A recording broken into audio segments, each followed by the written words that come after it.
than I thought. And I like it basically. I think you go into those things and you have your, you have what you think is reality, and you have your beliefs and all that stuff on what's going on. And I'm not going to sit here and tell you that I think for sure that Vrabel wants absolute two-job power, but it did nothing to dissuade me from thinking that, that he certainly is going to do more along those lines and have more power, however you want to quantify that. But no, I think that he handled it pretty well, all things considered. And yeah, look, Amy Adams Strunk, that was, I know that some people can point to some teams and say, well, that owner never, ever talks ever. Okay, well, you know what? I understand this is the NFL. And so, and in some markets, like, you can do that. And then in some markets, Jerry Jones talks about every, like, yeah, we just picked up, the linebacker from the practice squad of the Cardinals. Here, let me tell you about him. Like, there's no rules on that, but I absolutely believe. You're talking about someone who, doesn't live here, has done a very good job to kind of change that perception that she cares about Nashville and the family cares about Nashville. Also, new stadium. Yeah, I don't think you just ignore that right now in terms of, there's a lot being asked. There's a lot being given, a lot being asked. But the questions are way more about, to me, like, why did you get fired? It's over. Of course, those are questions. The question is, what is your vision? Like, okay, you made that move. Whatever anybody thinks about it, then what's the plan then? Is it just, hey, hope we get a better GM? Or is it Mike Vrabel, take over the whole thing? Or is it something in between? Those are the questions that only she can answer. I thought it was also interesting, Joe, that there were a couple of times that, they tried to pin Vrabel down on roster construction and his involvement with it with John Robinson, but also his involvement with it now moving forward. And Kuharsky put this together on paulkuharsky.com. And I do think it's an interesting point. Talking about roster construction, was it as much his as it was John Robinson's? And Vrabel's quote was, quote, I think that we're everybody here in this building, responsible to help the players, make sure that I'm doing my job to prepare them, and make sure that the message is clear, the keys to victory each and every week, and how we need to play to win the football game. And later talking about the same thing, whatever happened, whatever was in place, the only thing that matters now is what we do going forward. Vrabel didn't seem to really want to get into how much control roster-wise did he have, how much control was under John Robinson, how much control will he have moving forward. He didn't really want to get into specifics on all that. No, not at all. And he probably won't, Now, look, in the past, when it wasn't something like this, where someone's fired or things are going so poorly, then it's more like asking about blame. Yeah. But in the past, he has definitely said that he has input, and I don't think he was making that up. It just doesn't make. If you have a situation where you're not collaborative with your head coach in this league as a GM, then I think that's a bad situation. I think that's an exception. I don't think that's the rule. I think the rule is there's some collaboration. Final say is final say. There may be a disagreement, and I think there have been disagreements between Vrabel and Robinson. Look, Vrabel hated the AJ trade, as he should have, and he can sit here, and I know he's even yesterday like, oh no, oh yeah, sure. And he finally got pressed on that, and basically he's always gonna lie, okay, about being okay with the AJ trade, and we all know it's not true, but there's still with all those moves throughout I absolutely believe that he had input and has had some say in this roster, and I absolutely believe he's going to have more of it now. We're off and running here today on Robby and Rexrode, taking your thoughts on our phone and text lines, driven by WilsonCountyHyundai.com, 615-737-1025. We'll continue to unpack Mike Vrabel's press conference yesterday in the aftermath of the firing of John Robinson by the Tennessee Titans. That's next. This is Robby and Rexrode, 102.5, 106.3, The Game. Your home for the MTSU Blue Raiders is 102.5 and 106.3 The Game. Every touchdown. Yes, touchdown. Every three. Free ball, yes, sir. It all lives here. Middle Tennessee. You can also hear the Blue Raiders in the Borough on 97.5, Middle Tennessee Athletics on 102.5 and 106.3 The Game and the Game Nashville app. Over the years, more men have started to seek help for hormonal deficiencies and imbalances. And Dr. Jeffrey Lodge and wife Daphne, along with their experienced staff, give men the treatment required to improve your quality of life, improve your immune system, energy level, cognitive function, and more. There's no better time to achieve a healthy lifestyle. What are you waiting for? Give Cool Springs MD a call today for an appointment at 615-486-3458 or visit our website at coolspringsmd.com. There's no gift that's more beautiful, more versatile, or more meaningful than a beautiful piece of jewelry gifted from the heart. And there's no better place to find that gift than Genesis Diamonds. At Genesis, making memorable moments is our specialty. This holiday season, we put together our most impressive selection of can't-miss gifts. Rings, earrings, pendants, bracelets, bands from $100 to $250,000. And now through December 12th, we're offering 5 years, zero-interest financing on any holiday purchase with absolutely nothing down. So that beautiful Eternity band is just $50 a month. Or that 2-carat pair of diamond stud earrings, just $100 a month. Everything's included in this amazing offer. Even our huge selection of hand-picked GIA-certified diamonds and our luxury pre-owned Rolex watches. Make it a Christmas to remember with something special, something timeless, and something beautiful from Genesis Diamonds. Get 5 years, zero-interest financing with zero down now through December 12th. Genesis Diamonds, Green Hills and Cool Springs on approved credit. Open Sundays till Christmas. This holiday season, tee it up at Edwin Watts Golf Shops for the hottest gifts from Titleist and Bushnell. Elevate your performance with Titleist TSR drivers designed to maximize distance. While you're there, grab a dozen Pro V1 or Pro V1X golf balls. And from Bushnell, save up to $75 on the Tour V5 and Tour V5 Shift rangefinders. We also have gift cards for those favorite golfers on your list. Don't miss these holiday gifts and more happening now at Edwin Watts Golf Shops, home of the 90-day satisfaction guarantee.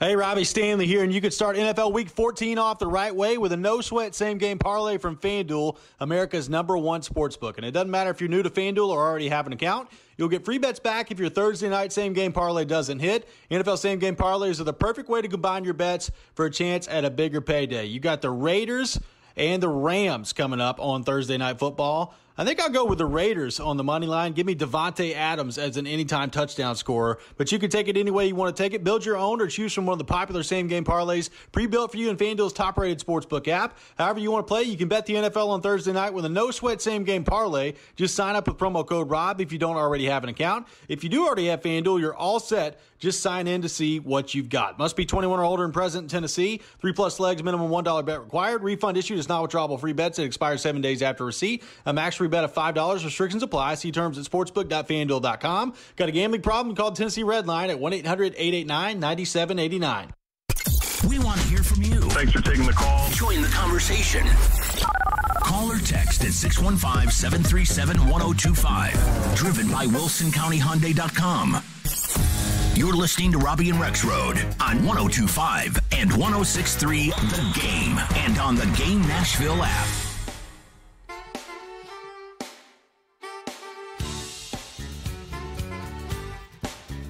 Welcome back in, Robby and Rexrode, 102.5, 106.3 The Game. We are streaming live on Twitch, Twitter, YouTube, and Facebook. Our video streaming brought to you by the law offices of Amanda J. Gentry.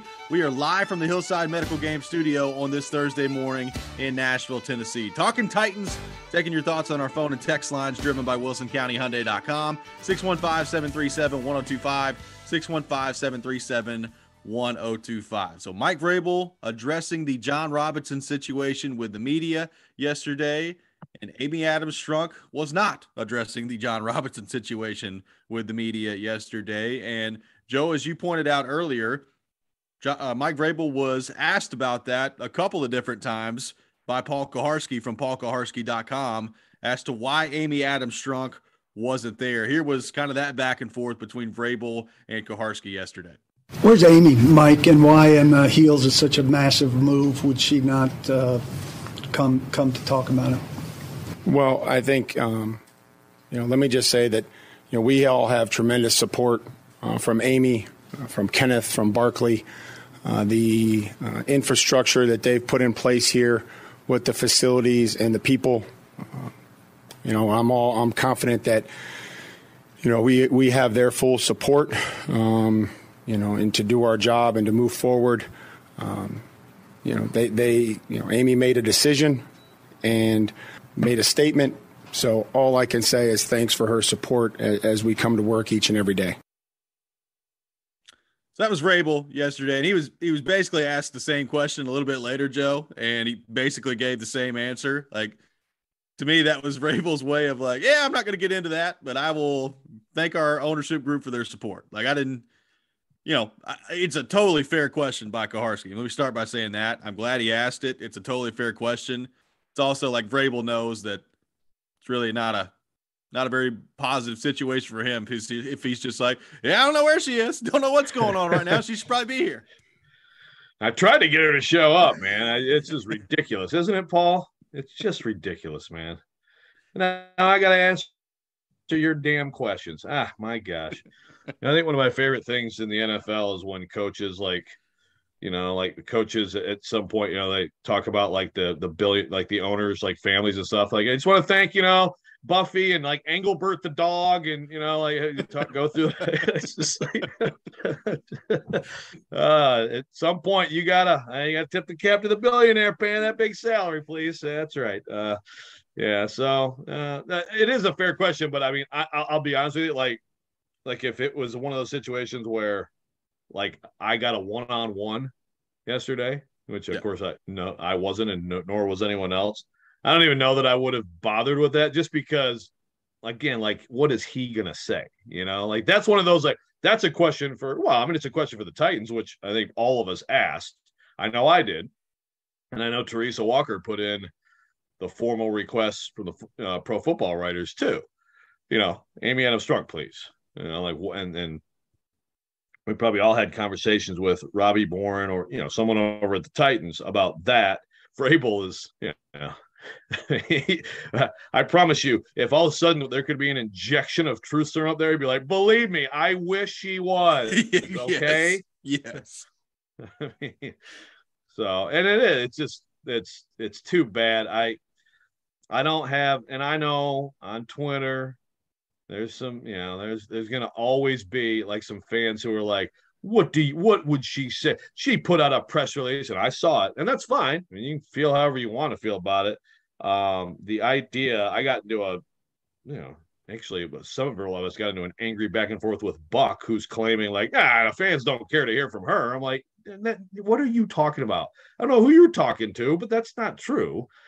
People want to know, people who support this product want to know the direction and the vision, and whether this is just some emotional knee-jerk move or a move with a bigger plan in mind. I mean, these are hugely important. If you're a fan who cares about the direction of this team, it's not that hard to imagine that this move makes your team worse pretty soon. Let's go to our 102.5 The Game phone line, driven by WilsonCountyHyundai.com, and welcome in David from Fairview. David, thanks for calling in.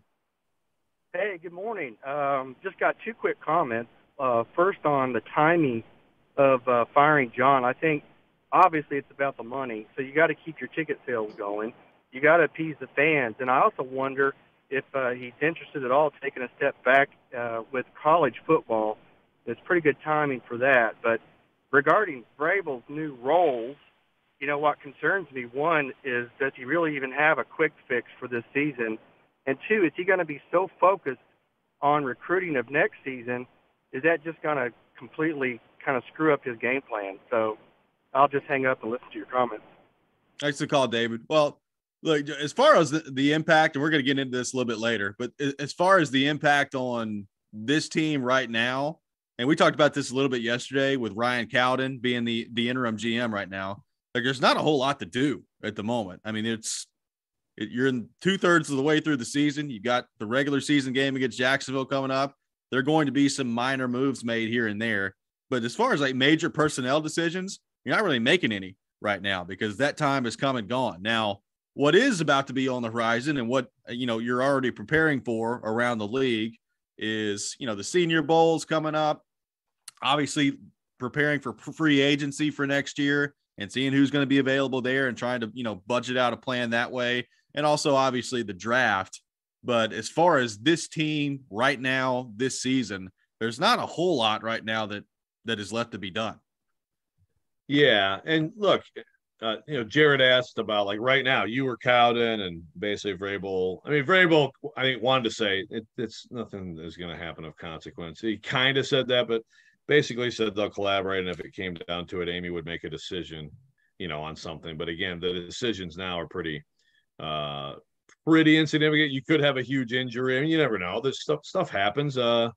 Baker Mayfield just went on waivers. Last year, Zach Cunningham went on waivers. I mean, things happen. Sure. That could be good person, significant personnel decision, but not much. As far as the caller's question there about like next year, like, remember, Mike Vrabel is, of course, at the Senior Bowl and doing all those things. He's watching every rep. I mean, sometimes he's getting into the reps. Yeah. He's interviewing every player. He's at the combine. He's interviewing head coaches in the off season are part of the personnel department already, so that's not really going to change anything.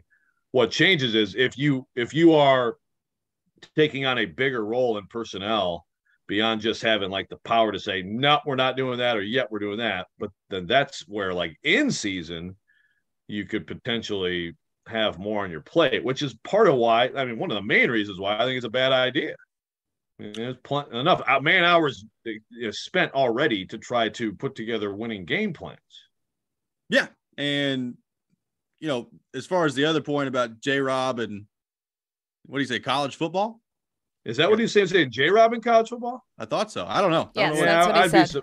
I'd be surprised by that. He's been a pro guy his entire career. He's been in scouting his entire career. So I don't even know what that would be. Coaching? Because, I mean, I guess in college football now you sort of do have these personnel, but usually those people are kind of rising up through the ranks in these recruiting departments at colleges. Now, I think John Robinson will be in the NFL. I think he'll be an NFL GM for someone, and probably a good one for someone else. Like, we have now like this AJ Brown to watch, from afar, and that's gone well for the other team that has him. And I think that kind of scenario could play out with John Robinson too, frankly. I mean, the more I've thought about it, the more the Colts make sense. I'm just saying. That would be something. I mean, let's just turn this into Guiding Light or General Hospital. I love it. Look, I mean, I guess Chris Ballard could still keep his job, but with the way that things have gone and you've already fired the coach, typically the general manager is not too far behind in most situations. Like, I could absolutely see Ballard being gone at the end of the year in Indianapolis. And, I mean, John Robinson sitting right there. Not saying it's going to happen. I'm just saying it makes sense when you connect the dots. And John Robinson, in his interview, say, hey, Jim, you know what I know? Tanico Autry is good at football. Want him back here? Yeah, let's go. May not be a bad selling point. 615-737-1025, 615-737-1025. We'll have more on the Titans coming up next. But first, Michelle Knezovic has a word from Superbook Sportsbook. Yes, I do. Thank you, Robbie. We got a little Thursday night football action tonight. We got the Rams, who just acquired Baker Mayfield, like we were talking about. And then we also got the Raiders tonight. This is going to be a very, very interesting matchup. The Raiders are favored by 6.5. I do think that is a bit big of a spread, so I am going to take the Rams. Even though they are banged up, I'm going to take them plus the 6.5. And Superbook wants to know if you can make your parlays pop this holiday season. I know you're going to be holiday shopping out there. You want to win a little extra money, and Superbook is going to help you with the weekly parlay bonus from Superbook Sports. So listen, I already gave you that game. If you want to pick a couple other football games to add to your parlay, one I like is the Houston Texans and the Dallas Cowboys. The Cowboys are favored by 16.5. Like I said, Cowboys are one of the best teams in the league. Houston Texans are the worst team in the NFL. So give me the Cowboys minus the 16.5. And then I also like the Tennessee Titans -4 over the Jacksonville Jaguars on Sunday. So if you place a 3-team football parlay, which I just gave you 3 options there, Superbook will give you a $10 bonus voucher, and it's your holiday bonus courtesy of Superbook Sports. So rack up the wins and earn some holiday cash by betting parlays with Superbook. Download the Superbook Tennessee app and place your parlays today. Visit superbook.com for terms and conditions. Gambling problem? Call 1-800-889-9789.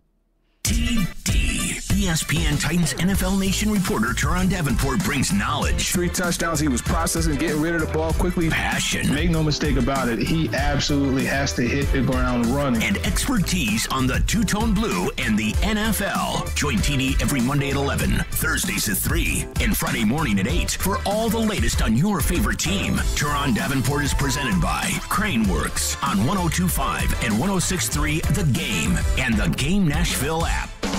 The Parker Store at 1909 Nolensville Road in Nashville is the Parker Factory Authorized Store for your Parker hydraulic, pneumatic, water, and chemical hose needs.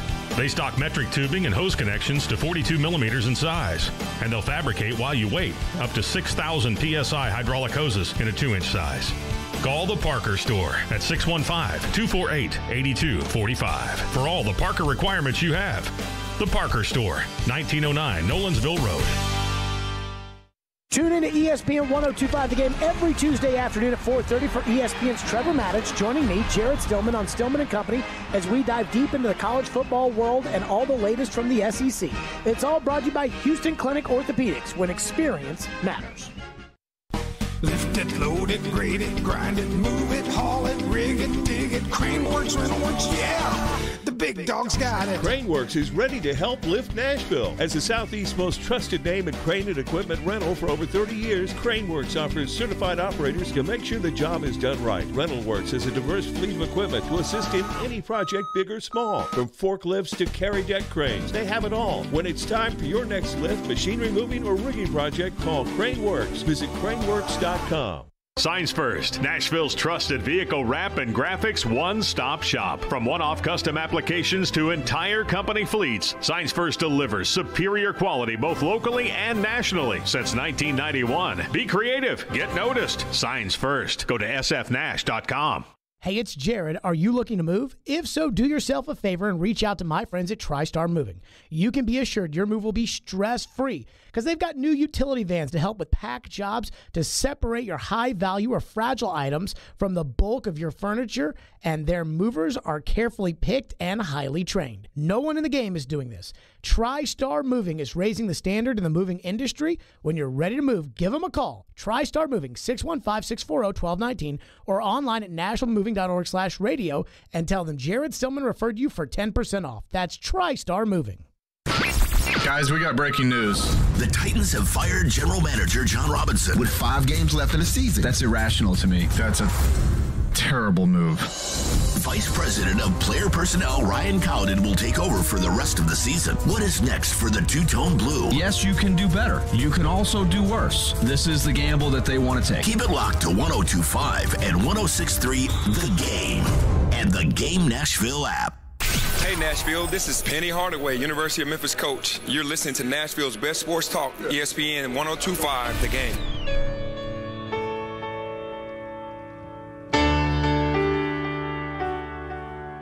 And you ask me. Welcome back in, Robby and Rexrode, 102.5, 106.3 The Game. Robby Stanley, Joe Rexrode, Michelle Knazovic here with you on this Thursday morning in Nashville, Tennessee. I got a pair of tickets to give away before you can buy them to see the Goo Goo Dolls at Ascend Amphitheater on Friday, August 25th. Be caller number 3, 615-737-1025, 615-737-1025. Caller number 3 will win a pair of tickets to see the Goo Goo Dolls at Ascend Amphitheater on Friday, August 25th, 615-737-1025. We'll have the best and worst things in sports coming up at 6:45.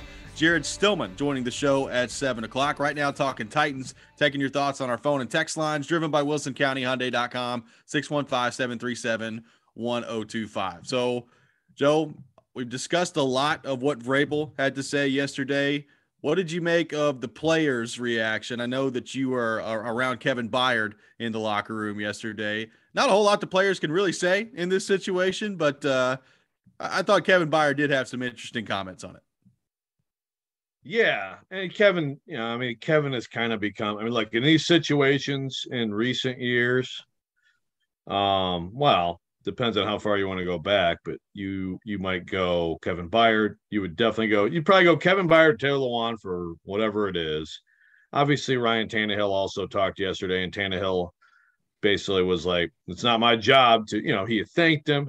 He should thank him. If you're Ryan Tannehill, talk about a career revival. I mean, John Robinson made that happen for him. And he said, I think Tannehill and Byard both said, they reached out to Robinson. I mean, Byard said, his wife and John Robinson's wife are really good friends, so this is things like that. There's real people and they have relationships in their families and, John Robinson's family and Mike Vrabel's family. There's no way these things are, we look at these people as like two-dimensional little, it's like a chessboard or something, right? I'm struggling for the words. It's like pawns in a game, Robbie. That's what I'm trying to get to. Yeah, you nailed it. And they're actual humans, who know each other and have lunch sometimes and things. So I mean, this is real conversations like that. But Byard, handled it well. I mean, he basically was at one point. He's like, "Well, I want to win a championship my damn self," Yeah. Talking about the message basically like, hey, I mean, it's everybody knows in this league. You're in this league, and Byard's been in this league a long time. Like he said, too, like I've seen a lot of things in this league, different teams as well, that, I mean, people get fired, people get cut. It's a ruthless, this is me talking now, but basically what he's saying, this is a ruthless business and things like this happen. So he did also talk about the distraction and the distraction element of this is interesting too. And basically the Titans go win at Green Bay. It's even though Green Bay is not good, and you knew it at the time, it's still a big win to go in there and play the way they did, and they actually looked like a competent, creative offense. And John Robinson is FaceTiming Ben Jones, and all the players are talking to Ben Jones on FaceTime, and that locker room that night, again, like Byard was like, I really like this team the way it prepares. And then basically from the next morning on, when we find out that Todd Downing got a DUI, I mean, it's been like the distraction level and the distraction potential for this team has been pretty significant. They've also played pretty poorly since then. Yeah. I don't know if those two are related. I don't know. But here's another one.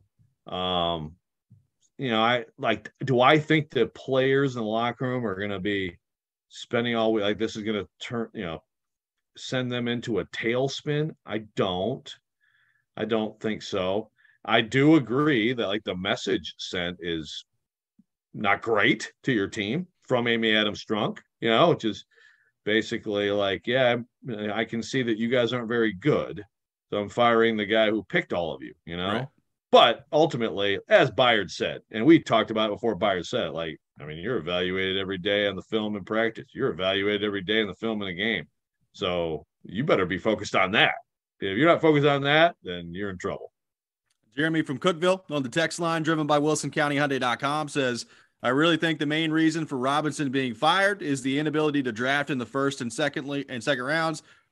Excuse me, I'm reading this wrong. The inability to draft in the first round, and secondly, that he couldn't get the great players to the second contracts, talking about Conklin and A.J. Brown. This is from Jeremy from Cookeville. We talked about that a little bit yesterday, and it is going back to like the personnel discussion between he and Vrabel.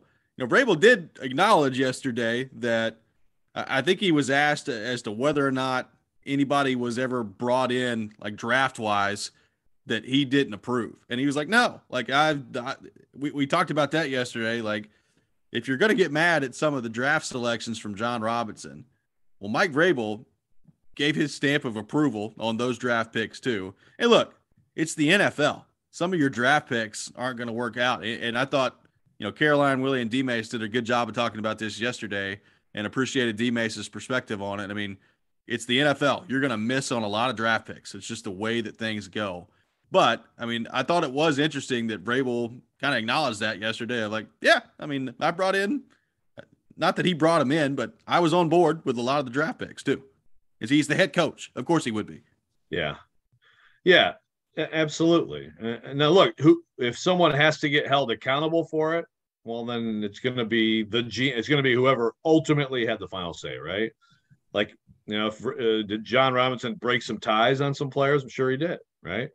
But, like, I don't think, for example, Caleb Farley, I don't think that was a situation where Vrabel was like, oh, that back, nah, dude, come on, John, don't do it. And then he did it. I don't think that's the case at all. I think it's a little bit the case with A.J. Brown. Yeah. However, again, you keep going back to that. I mean, we all want to there are other things, of course. We've talked about them, but I think that one in particular, that one shook this franchise. And I think, and I remember in talking to people in the wake of that, like people were shook up in that building. It's the same kind of feeling right now, which is very interesting, but it's a different situation, but the same kind of feeling, like what just happened. And so that has happened now to this franchise twice in 9 months or whatever it is. I'm not good at the math off the top of my head, but you know what I'm saying. Twice in less than a year, you've had a move made where it's stunning to most people in the building. Well, and to that point, Amy Adams Strunk did not speak yesterday.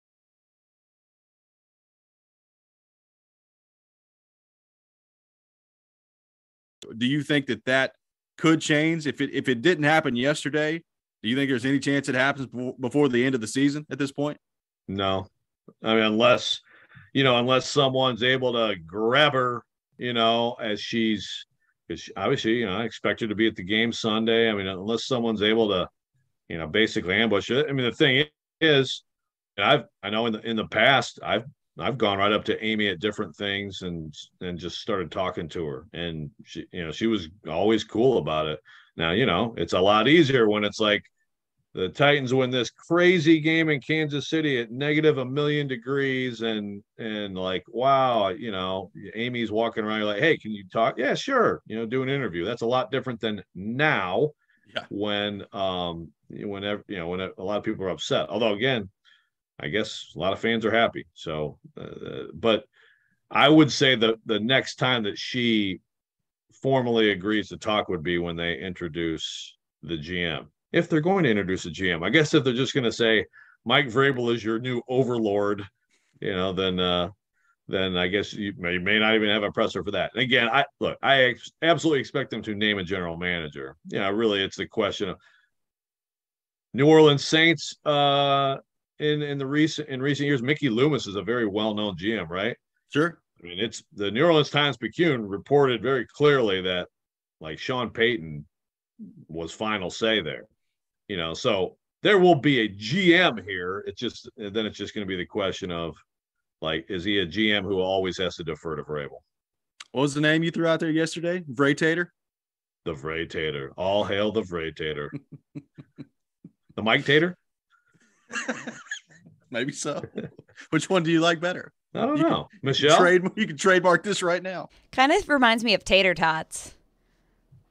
Hey, now we're going somewhere. I'm just glad you said tater tots and not tater tots. Really, Joe? Come on. Oh, man. And also, sorry. switching it back to this The 6 o'clock conversation, hour. Mike did say that Amy might be at practice Friday. Did you catch that in the press? That is true. Yeah. I wouldn't be surprised at all if she addresses the team. So, Look, hey, I don't think you guys are very good, but go beat Jacksonville, please. Well, look, let me just fully say that I don't know what I'm talking about here. So I'm going to make that very clear. But I did also read into I think he also said, looking forward to maybe seeing her Friday if she shows up to practice. Like, my first reaction to that was, wait a minute. So she hasn't been here? Like, did she fire John Robinson over the phone? That's what I thought, Robbie. Text. Yeah. It could have been via text. And isn't that how people break up now? They just text each other, right? Yeah. I mean, or Insta? Was it the Jets that were on Hard Knocks when the guy was trying to get into the team facility and the key card just didn't work? He's like, oh, I'm cut. Maybe that's what they did with John Robinson. Oops. Something's not going well here. Oh, wait. How come can't get at these Slack messages? I don't know. But that is a good point. I mean, really, like, that's a seriously good point. Like, was this not done in person? No, it's a great question. 615-737-1025, 615-737-1025. Coming up next, it's time for the best and worst things in sports. As always, we'll take your submissions on our phone and text lines driven by WilsonCountyHyundai.com. We'll do that next. This is Robby and Rexrode, 1025, 1063, The Game. Want the latest on college football and Nashville sports? He looks like 1,000 quarterbacks I've seen in a college game. Join Outkick 360's Chad Withrow every Friday at 5 with Stillman and Company. The coaching staff kept him and got rid of the other guys. He'll bring opinions and charisma for a full half hour every week. If he's so great in the locker room, then give him a coaching gig. Chad Withrow is presented by Two Rivers Ford. Custom order your new Ford from Two Rivers Ford on 102.5 and 106.3 The Game and the Game Nashville app. Now is a fantastic time to sell in Nashville, but you can't do it without the intel. And no one has better intel than the Gary Ashton team. You may be wondering, what is this intel I keep hearing about? Intel so you can sell your home without any staging or showings. Intel on where to find your next home so you can sell your current one while the market's hot. Intel that helps you win the buyer battle and cash in on your home equity now. Everyone else is getting the same information and competing for the same properties. GaryAshton.com gives you the edge with the best real estate intel in Nashville. No one else even comes close. Plus, the Gary Ashton team is the official real estate agent for the Preds. Get the confidence to sell your home and find your dream address without the stress. Call the Gary Ashton team with RE/MAX Advantage today at 615-301-1650 or visit GaryAshton.com. And remember, don't sell without the intel. At the Home Depot, we have the tools for you to give the gift of a smarter home with savings on top brands, like the Google Hub, a command center for your smart devices that raises the IQ of your entire home, or the Nest Learning Thermostat that helps you conserve energy and save on your bill. And if you don't know what to get, gift cards are a smart gift no matter what they get. So this year, gift smarter with savings on tools to make your holiday magic. The Home Depot, how doers get more done. Dell Technologies' Days of Deals for Business start now with fresh, limited quantity deals on tech to drive productivity. Save on select performance laptops and desktops powered by 12th Gen Intel Core processors. Don't forget special pricing on the latest monitors, docks, and accessories, plus free shipping on everything and special financing with Dell Business Credit. Call a Dell Technologies advisor at 877-ASK-DELL. That's 877-ASK-DELL. 877-ASK-DELL. So I switched to Boost Mobile and got this free Samsung Galaxy A23 5G phone. Why do you think they call it the Galaxy? Maybe because the Samsung Galaxy A23 has a huge screen, and galaxies are huge gravitationally bound systems of stars rotating around a supermassive black hole. And the phone is free? When you switch to Boost Mobile. Cool. You lost me at gravitationally bound. Switch to Boost and get a free Samsung Galaxy A23 5G phone. Boost Mobile. Unleash your power. Limited time offer while supplies last. New customers only. Excludes tax. One device offer per line. Only available on certain networks. 5G not available everywhere. Additional restrictions apply. See your local Boost Mobile store for details. Chase McCabe. You get a little fired up for that. Pads start popping. Willie Donick. And you're just thinking, this guy's unbelievable. And Derek Mason. Now I got to run a little bit faster so I don't get hit. Chase, Willie, and D-Mace. Weekdays from 10 to 2 on Nashville's best sports talk, 102.5 and 106.3 The Game and the Game Nashville app. We may now begin our day. You're listening to Robby and Rexrode on 102.5 and 106.3 The Game and on the Game Nashville app. The best and worst of the sports week now on Robby and Rexrode on ESPN 102.5 The Game and the Game Nashville app. And it is that time of the week, time for the best and worst things in sports. As always, we'll take your submissions on our phone and text lines driven by WilsonCountyHyundai.com, 615-737-1025, 615-737-1025. Joe Rexrode, would you like to kick us off with your best and worst things in the world of sports? Yeah, but I'm going to do it a little different this week. I don't have a best. I'm sorry. So I'm going to take two worsts. Joe! This may be breaking the rules. Jeez. I'm sorry. I hate to be all Mr. Negative and everything. But, like, the two worsts are just, like, I can't just do an honorable mention. So my 1A worst is the Heisman voting. Clown show, man. Clown show. It's 870 voters. And, you know, there's just so many of them who I believe don't put any time or effort into it. And honestly, just like put the quarterback for the number one team on their ballot. And again, it's not just about sets of bet. I have just as much problem with CJ Stroud being a finalist.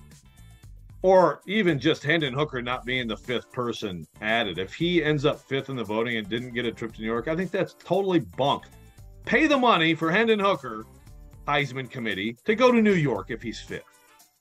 Top 5 people. Like they've done this thing now where you have to have a certain percentage to qualify.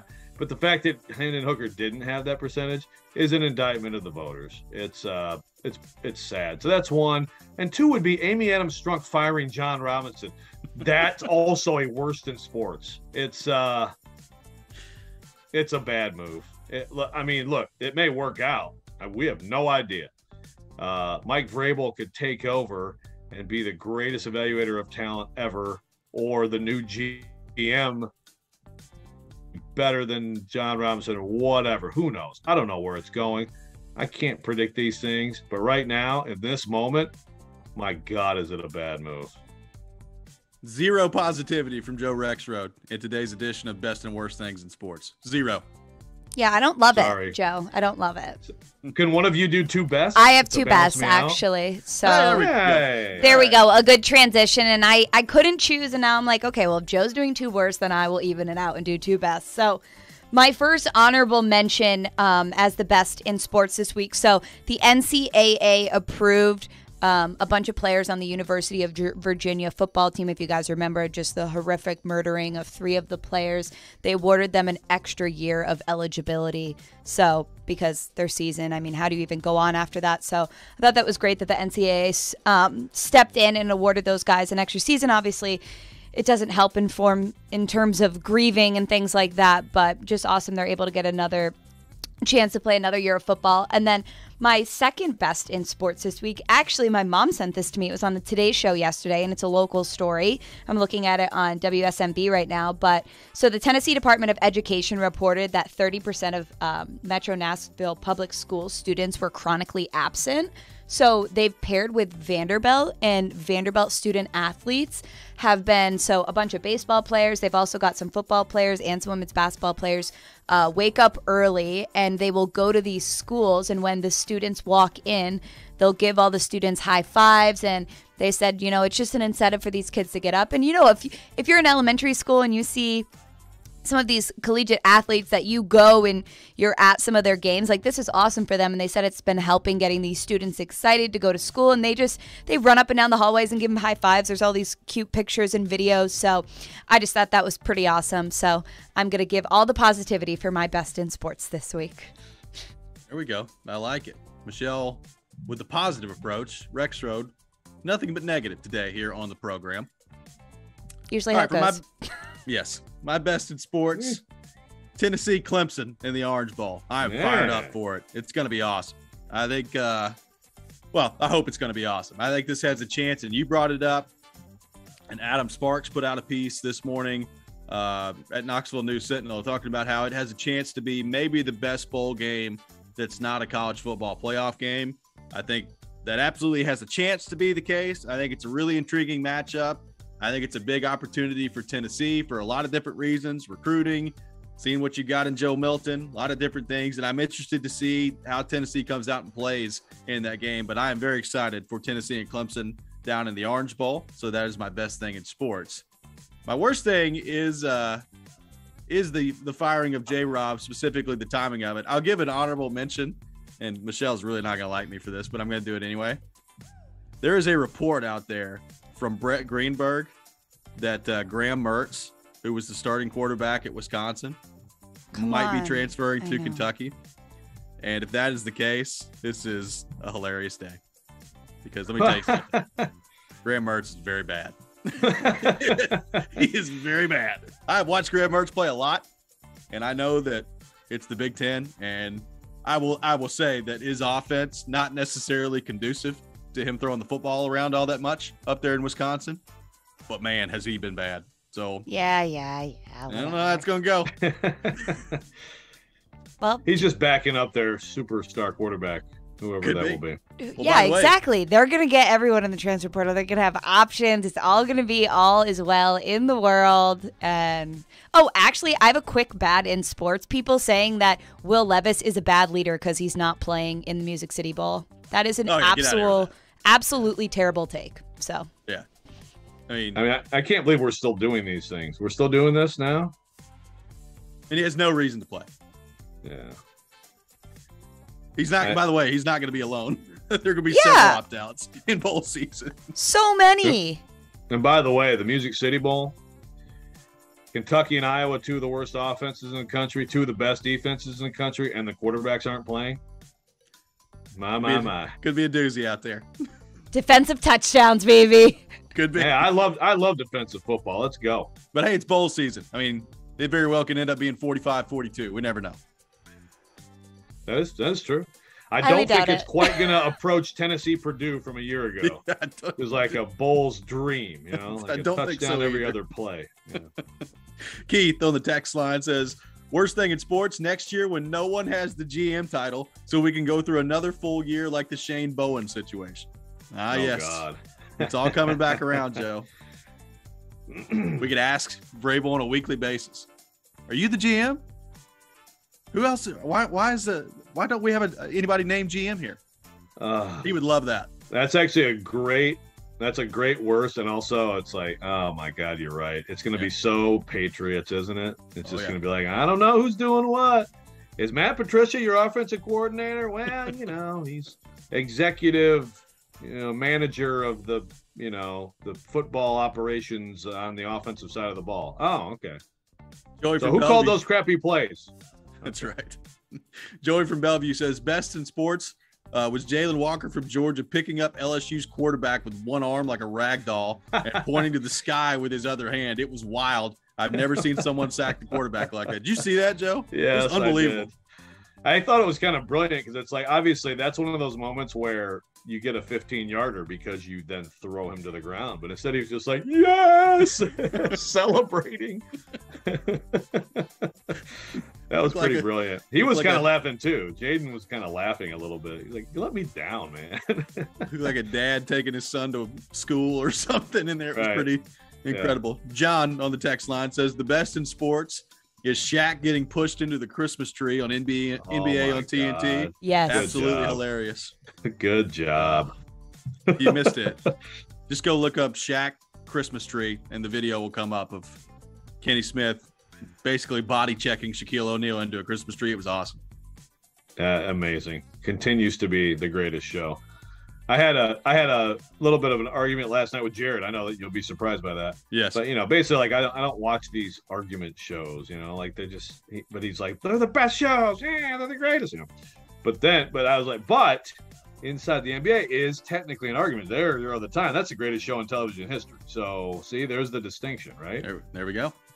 I got a texter that says best thing in sports: Tony Pollard and the Dallas defense down 51 points. Going into Sunday Night Football in my fantasy league, Pollard and the Cowboys defense combined for 52 points, and I take the W this week. That's pretty impressive. Holy cow, that's amazing.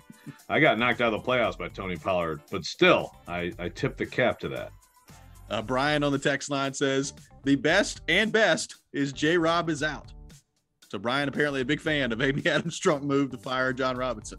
Hey, a lot of people are happy. A lot of people are happy. This is be careful what you wish for week. That's what this is in Nashville, Tennessee. 615-737-1025, 615-737-1025. Coming up next, we'll be joined by Jared Stillman. We'll get his thoughts on the John Robinson situation as well. But first, Joe Rexrode has a word from OrderGreen.com. I do. Thank you, Robby. OrderGreen.com, which is the nation's #1 online shop for all things cannabis. You're talking edibles, gummies, vapes, flowers, a wide selection, high-quality THC, CBD products, tremendous benefits mentally, physically, inflammation for me, stress, anxiety, and more seriously, sometimes, if you have a serious issue, the OrderGreen.com can really be helpful to you. This is true of a friend of ours. The OrderGreen.com team has extensive knowledge for all these products. As a customer, you're getting high quality products from reputable providers who provide nationwide same-day delivery right to your doorstep. Every shipment of gummies, if you have a subscription to OrderGreen.com, you get 25% off. And if you use my promo code JOE20, JOE20, 20% off your first purchase. You love the game. Predators win it in overtime. Touchdown, Tennessee. We live the game. My quarterback needs me to step up. He can make a defense pay. We are 1, 2, 3, I think it was a good game. You had a couple of big plays. The Game. Nashville's best sports talk, 102.5 and 106.3 The Game, and the Game Nashville app. ElectronicExpress.com. We make it happen. Your company's hiring. Who isn't? We would love to show you how to use 102.5 The Game to attract and retain employees. We can also help you find the exact person you're looking for with a targeted digital campaign. You can trust our team to help you build your team. Email us at together@cromwellmedia.com. Ray Magliozzi here for eBay Motors. Okay, easy now. You're teaching your kid how to parallel park. Ouch! Turns out he likes to do it by feel. Don't worry, eBay Motors has bumpers, taillights, trunk lids, license plate holders, 122 million parts. Pull up just a little bit. And headlights. They've got lots of headlights. Get the right parts at the right prices. eBay Motors. Let's ride. Finding great candidates to hire can be like, well, trying to find a needle in a haystack. Sure, you can post your job to some job board, but then all you can do is hope the right person comes along, which is why you should try ZipRecruiter for free at ZipRecruiter.com/free. ZipRecruiter doesn't depend on candidates finding you. Its powerful technology identifies people with the right experience and actively invites them to apply to your job. You get qualified candidates fast. So while other companies might deliver a lot of hay, ZipRecruiter finds you what you're looking for. The needle in the haystack. 4 out of 5 employers who post a job on ZipRecruiter get a quality candidate through the site within the first day. ZipRecruiter, the smartest way to hire. And right now, you can try ZipRecruiter for free. That's right, free. Just go to this exclusive web address, ZipRecruiter.com/free. That's ZipRecruiter.com/free. ZipRecruiter.com/free. Live from the Game Nashville studios. WPRT-FM Pegram, WPUC HD2 Laverne. Nashville's exclusive home for the Nashville Predators. 102.5 and 106.3. A gun performance. Do your job. And the Tigers regain the lead. The Game. A Cromwell media station. Mixing sports and a little bit of fun. This is fun! On your morning drive. This is Robby and Rexrode. With Robby Stanley and Joe Rexrode on Nashville's best sports talk, 102.5 and 106.3 The Game, and on the Game Nashville app. Ladies and gentlemen, it's showtime. Hour number 2, Robby and Rexrode, 102.5, 106.3 The Game. Robby Stanley alongside Joe Rexrode, Michelle Knezovic here with you on this Thursday morning in Nashville, Tennessee. And as we do every Thursday morning at 7 o'clock, we welcome in our good friend Jared Stillman to the program. And Jared's especially excited to join the program on days like today, fresh off another victory in Jared versus Joe. Jared, good morning. Congratulations. Thank you so much. You know, Joe has been so anti the John Robinson Green Bay plane conspiracy. I think that's what put it over the top yesterday for my victory, was the idea that Joe thinks that it's crazy that something could have happened on that plane, or someone could have lied, or Robinson there could have been a video of some, just, again, we're all grasping at straws here to figure out why John Robinson got fired as general manager of the Titans in the middle of the season. Joe thinks it is so crazy, and yet a lot of people seem to think it could be a possibility on the table. And I let the record show I think you're crazy too. Yeah. Say that again, Robby. Say that again. Let the record show I think you're crazy too. I will put it to you like this. If we did a Nashville sports version of Family Feud where we surveyed 100 people and we put all the answers up on the board, why did John Robinson get fired on Tuesday? I think Green Bay plane would be one of the bottom ones that, you know, the Johnson family would have the ability to steal by saying the Green Bay plane, and then it would come up with like 3 or 4 people. I'm not saying that, you know, that's what happened, but I am thinking that it could at least be a possibility. And I think that's why I won. Well, the one thing I will say real quickly, Joe, is the fact that Amy Adams Strunk didn't speak and hasn't addressed this, and Jonathan Hutton said this yesterday on the Midday Show, and I totally agree, it leaves yourself open to speculation. Okay, I'll address that. First of all, I need to know what this is. This like video of like John Robinson leading a conga line on the plane? You know, what is he like? La cucaracha? I mean, what are we talking about here? Listen, a lot of people, Jared. I mean, you played the Fitz audio yesterday like it was some gotcha thing. Like Fitz, I understand the initial impulse. I had the same thing. We all had the same thing. Like, wait a minute.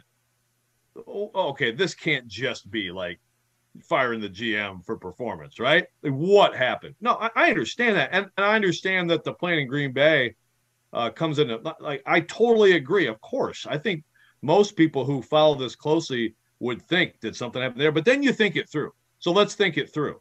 And let's think through what you just said, Robby, about Hutton. As you've pointed out, Jared, the lawyers run the show, right? The lawyers run the show over there. They run the show with every team. And they're crawling all over the place.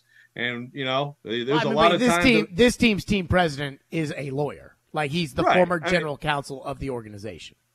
So I just want to think this through then, because the press release specifically spoke about job performance. Now, I understand press releases are what they are. A lot of times, like, yeah, great press release. So let's say there is a smoking gun elsewhere. You think the lawyers are going to say, yeah, let's put out a press release about how this is about job performance, even though there's another shoe to drop or a smoking gun? If it was, guys, if there was a smoking gun, if there was something sinister here that he did, I promise you the press release would say, John Robinson has been removed. We thank him for his service. Well, Joe, you're making a strong assumption here. The assumption you're making is that the Titans weren't willing to pay him. A lot of times, and I think lawyers are a part of this too. And again, I'm not saying that it was the plane in Green Bay. They're still talking about it, Jared. I don't, because we don't know what it is. Because Jonathan Hutton's right. Because speculation is fair in this situation. But one thing that I think that, but logic is also allowed. Logic is okay too. I mean the logic of firing the general manager when you've got 5 games left in a season in which you're going to make the playoffs, and then claiming that the guy doesn't win enough is ridiculous. Like, that's not logical. So how am I supposed to use logic when the situation itself's not logical, Joe?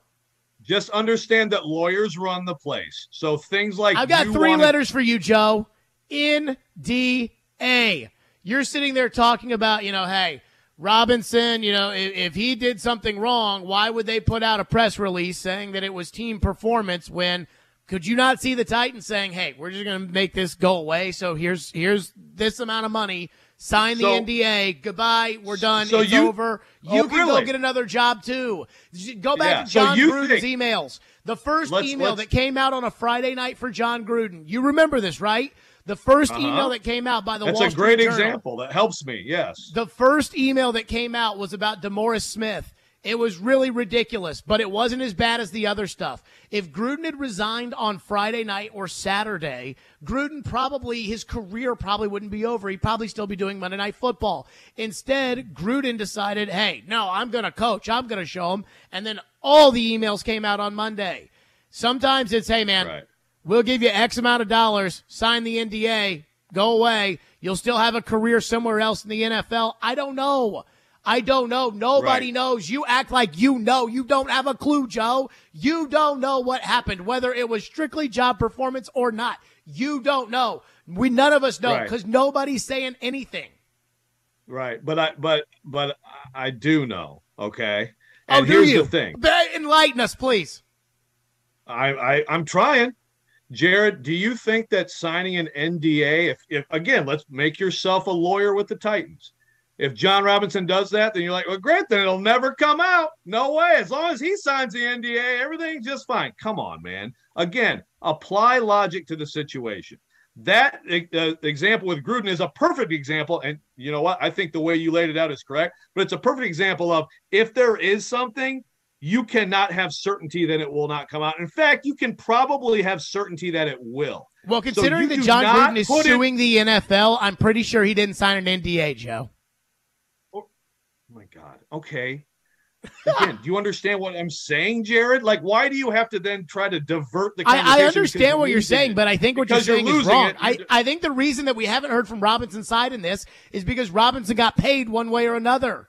Like, that's why we haven't heard from Robinson. Have you heard anything leak out from the Robinson He wasn't side? fired for cause. We heard more sympathy. We heard more sympathy from the Ken Wisen, like from the media on Ken Wisenhunt. I mean, we had Peter King being like, how dare the Titans fire Ken Wisenhunt, than we have heard for John Robinson.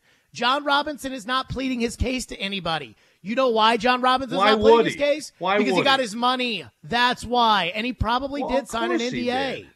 And nobody's talking. Too. I mean, you're an insider, right? You wrote the story Jared, about how much they loved Westbrook Akine a couple years ago, and everybody got mad at you, right? Yeah, Jared. Yeah, and you wrote that story because a source at the team told you that, right? Yes. Okay, so you got sources. What have your sources told you about this? That it's absolutely Amy is pissed, and I think Robinson and Vrabel, I think that there's some tension. Maybe it's more than tension. I've heard different things. This is a job performance firing. And again, we're 8 minutes into this segment, Jared, and you're still trying to hold on to this hope that it's some ridiculous conspiracy. Why are you wasting our time? I mean, I won Jared versus Joe off it yesterday, so you can get in online, board, whatever you want, Joe. That is a fair point. You and Caroline love the conspiracies. I must Jared, say. Where do the Titans go from here? What do you make of the idea of Mike Vrabel basically being a GM without being a GM, if that's the way they decide to go? Or do you think it's better that the Titans go find an actual general manager? What do you think the plan is for Amy Adams-Strunk of the Titans?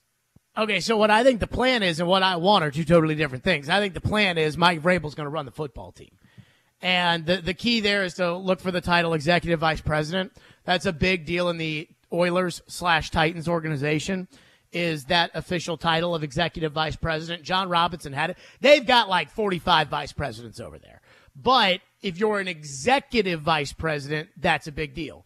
And John Robinson was an executive vice president. Mike Vrabel was not. So I think Jeff Fisher's the last coach to hold the title executive vice president.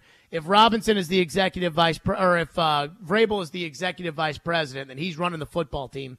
And I think that's what's going to happen, and it scares the daylights out of me because, honestly, I don't think Mike Vrabel is qualified to run a personnel department. I mean, I don't think Mike Vrabel, and not only that, I don't think Mike Vrabel's going to want to do that. I don't think Mike Vrabel is going to want to get eliminated from the playoffs and then turn around and pack his bags and go to the East-West Shrine game and go look at guards. And that's what happens when you're running the personnel department. I don't think Mike Vrabel wants to hit college campuses, not just for pro days, but also for behind-the-scenes stuff, maybe even during the season if it can fit into his schedule on a Friday night to make it out to a game on Saturday to be back to run a walkthrough and things of that magnitude. You know, I just don't think – I mean, even Belichick, who does it, ever since he lost like a true general manager to help run the operation with him, and obviously Tom Brady, it has really gone downhill.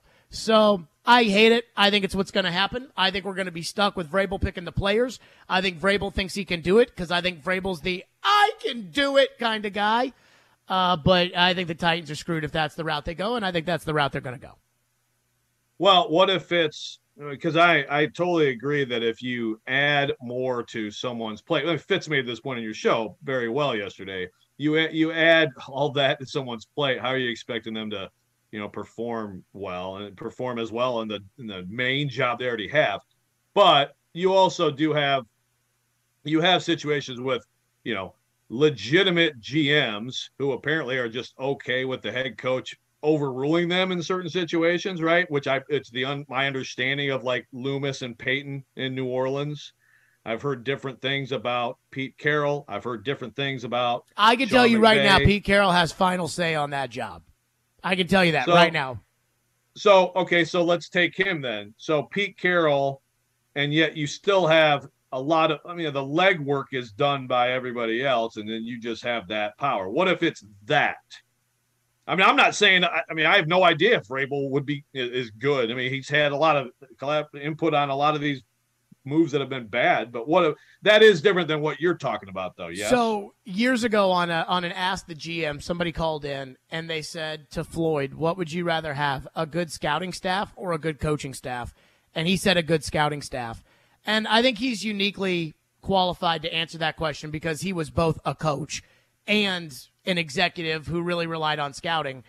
And what scares me about that is when the coach is making like the ultimate scouting decision with the draft board in front of him, either he's got to have the best scouts in the world and every single scout has to, all the area scouts have to know everything about all these players, rank them accordingly for him, and then the coach has to just kind of be picking between, do I want a guard or do I want a safety here?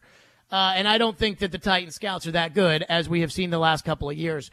I just don't believe in a coach who's never done personnel doing personnel. I don't believe in it. I don't think that – I like a personnel guy that has a background in coaching, but I don't like a coach who's never done personnel doing it.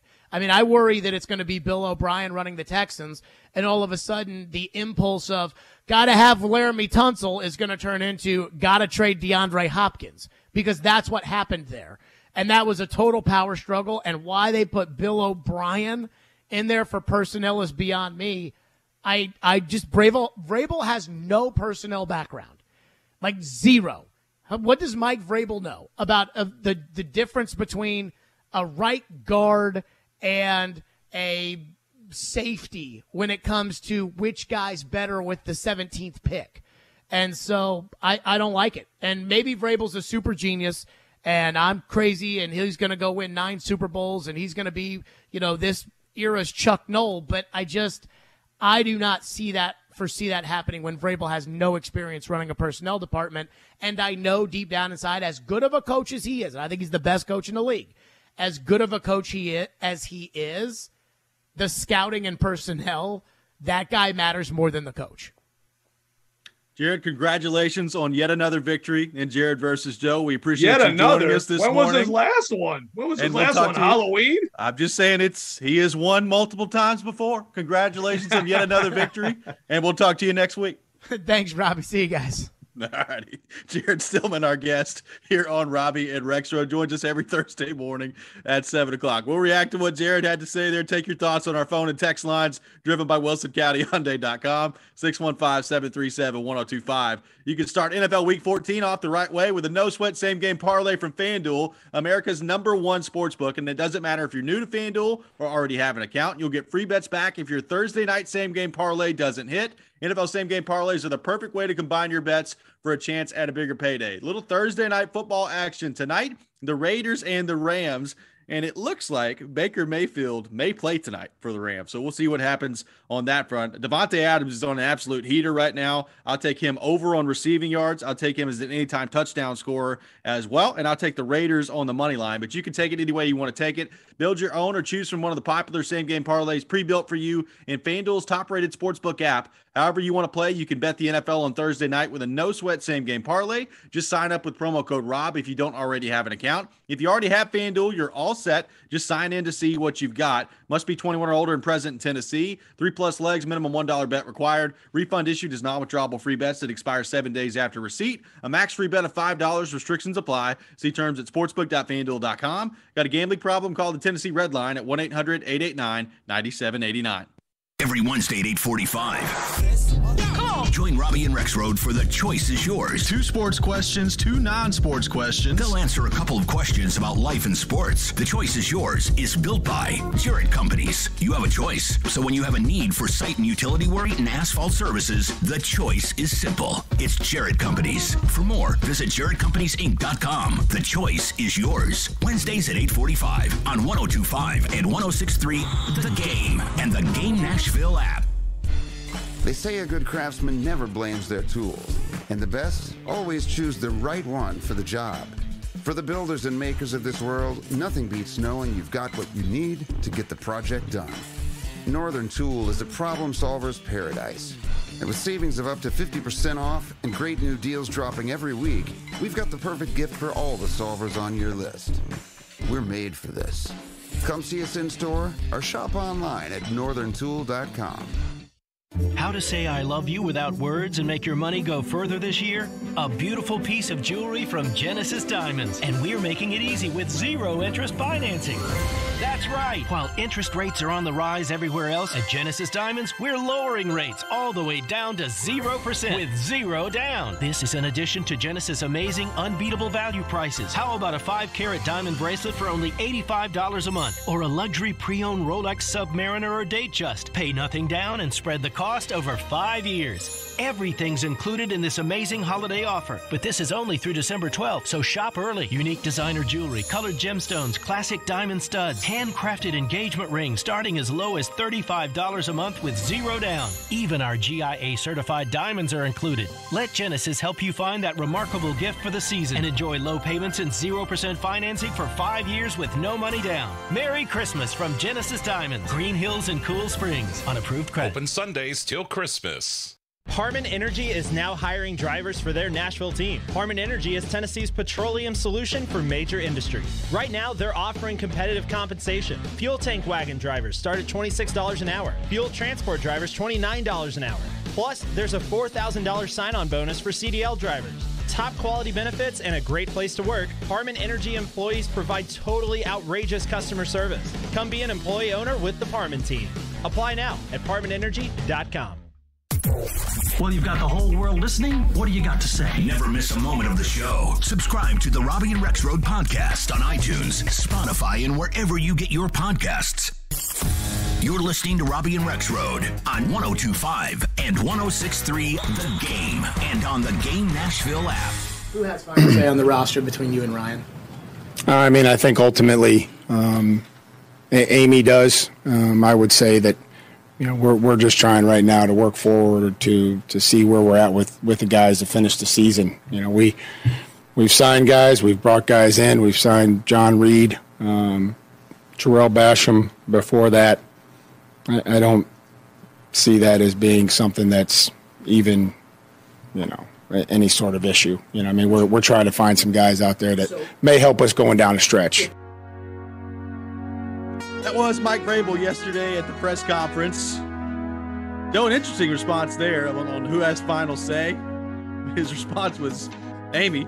Amy Adams Strunk, which of course spawned a lot of jokes yesterday on Twitter about, like, is Amy Adams Strunk out there evaluating like third string cornerbacks to bring in for the Titans? It was interesting there from Vrabel. But with that being said, given the discussion we just had with Jared Stillman, I am curious for your thoughts on this.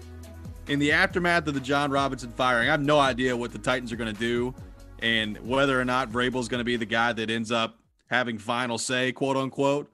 If he does, what do you think of that? What do you think of that strategy? Without knowing how good or not good Vrabel would be at it, obviously, it's hard to guess that at this point. But what would you think about that strategy if that ends up being the case for the Titans? I generally agree with Jared. Again, on this point. That hurts you to say? Well, no, the funny thing is I probably agree with Jared on, I don't know, 70% of his stuff. It's just that among the other 30, about 10% of that is like, again, it's Toonces driving off a cliff. Like this, we're still talking about the plane stuff. Dude, come on. But no, I agree in general with his assessment. And I'm the same thing. Like maybe Vrabel is even better at that than coaching, and it's going to be incredible. But I feel like you should have, I do feel like you should have checks and balances in situations like this, and that you should have a really good GM and a really good coach. And I would also agree, you know, he mentioned Floyd. I totally believe that. Apart from even Floyd saying it, but it strengthens that belief. If you're going to pick one thing to be great in your organization, you can only pick one, GM or coach. I'm going GM every time. Players or talent or coaching. I'm going talent every time. I mean, it ultimately, like, there's a certain baseline of performance for anybody who becomes an NFL head coach, where if they have the best talent, like, they still are probably going to win. And there's a limitation to how much you can coach things up. Vrabel may be the best coach. He's a very good coach. There's no doubt about it. I don't think it's a good idea. Now, look, Vrabel having more power, I don't know. Is that a bad thing? My biggest concern with that is, are you going to be able to get a really good GM in here if the GM doesn't believe that he can actually, do the job and actually be a GM, right? I mean, everybody wants to be able to, if you're a personnel person, if you're a general manager of a football team, you expect to be able to ultimately have the final say on players. Again, apparently Mickey Loomis and Sean Payton had that arrangement, and it goes on in this league for sure. But you also have to have, I think, a really good relationship.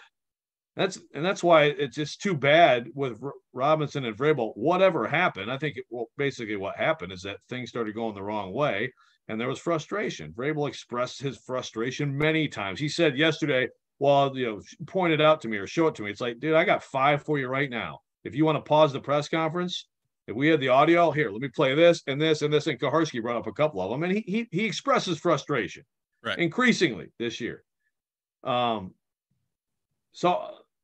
Which is a roundabout way of saying, I think you have to have a really good relationship, coach, GM, and a collaboration, which I think they've had, and they've had a vision, and they've built a big physical team.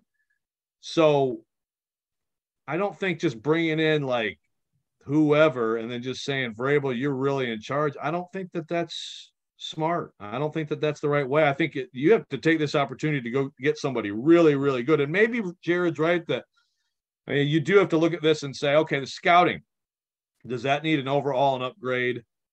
And maybe that's a huge key here too. I mean, you need to be better if you're going to make this move. And I don't think you're better by just saying, okay, now Vrabel, you're in charge. Do you think that the relationship part of it you brought up, I think, is really interesting. And I say that because, again, we had a little bit of this discussion yesterday, but someone like John Stryker or Stretch in the organization that's already there and has a good relationship with Vrabel, do you think it makes something like that more likely given what you just talked about there? Yeah, it's possible. I meant to do this yesterday because his title has changed. He's kind of I would say more in operations, which he's been on that side of things too. Again, he's been in the college game, kind of in operations, football ops and stuff like that.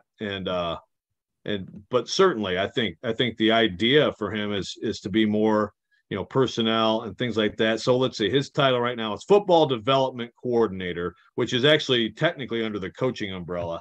I just could Stryker out of this have a big bump and get onto the personnel side and be, a director of scouting? So the thing is, it's even if you're talking director of scouting, man, I just don't know anybody who's a director of scouting who hasn't been in scouting. Right. You know what I mean? Could he be some? I just can't believe that Stryker would be the GM. That would be a massive jump, and it just seems like you're skipping some steps. Because he's been around, he's absorbed all this. He's a very smart guy. There's no doubt about that. I mean, I think the Stretch is a future start, and he may want to ditch Stretch at some point once he gets a little older. I don't know, but is a future star. That's a pretty consensus opinion. But a jump right now to GM, if that were the case, first of all, then it's okay, so Mike Vrabel's the GM. Right.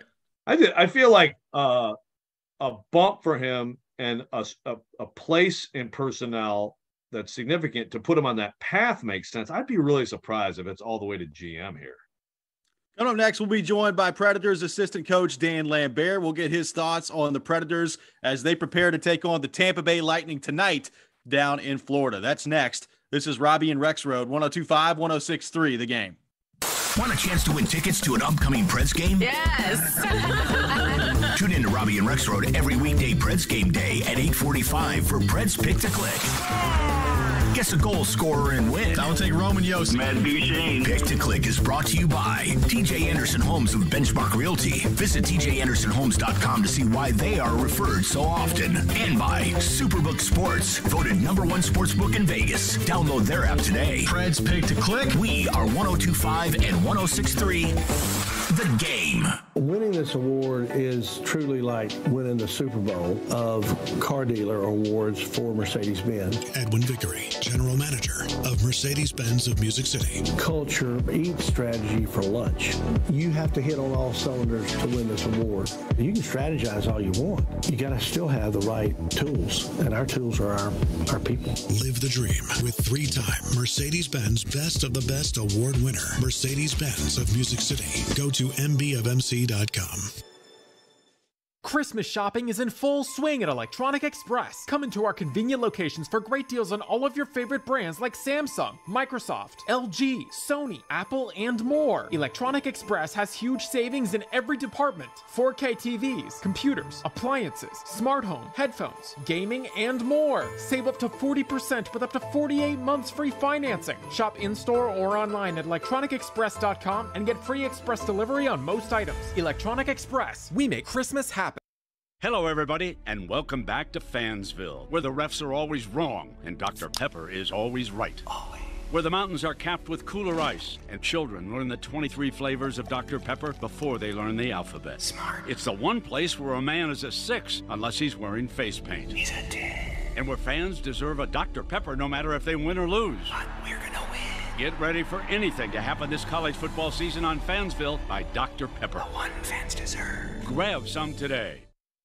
Thanks to Total Wine, you saved more on all the gifts for the ones you adore. Wine, spirits, beers, all nestled on shelves. Got some advice from our helpful elves. Oh, so many gifts to explore when you go to Total Wine and More. Bottles so delightful, whoa. Priced so amazingly low. Love what you find. Always lowest prices at Total Wine and More. Delivery available. Drink responsibly. B21. If you're drowning in IRS debt and can't afford to pay, then you need to take advantage of special IRS tax programs that are available and free yourself from IRS collection efforts once and for all. Due to the financial hardship consumers are facing throughout the country, the Internal Revenue Service has made it easier to settle delinquent tax problems. An open phone line has been established by Community Tax for consumers to call and see if they qualify. Take down this number or store it in your cell phone, but call the Community Tax Helpline at 800-283-5948. If you owe back taxes to the IRS and cannot afford to pay them back, or even if you have years of unfiled tax returns, there's no need to fear anymore. But you have to call the Community Tax Helpline today at 800-283-5948 for the help that you need. Don't take on the IRS alone. They can attack your wages, savings, pension, home, and even your Social Security check. Call 800-283-5948 for your free consultation and to see if you qualify. That's 800-283-5948. Jonathan Hutton. You have to put the ball in his hands in that moment. And Chad Withrow. My kicker's making no decisions on a football team. Are in the game. Join them for NFL postgame after every Titans home game. Live from Landshark Bar and Grill in Margaritaville on Broadway. They'll break down that day's game and look ahead to the next one. NFL postgame is presented by Two Rivers Ford, Renter's Warehouse, and Superbook Sports on 102.5 and 106.3 The Game and the Game Nashville app. Hey Nashville, I'm Gary Smith, head coach of Nashville SC. You're listening to Nashville's best sports talk, 102.5 The Game.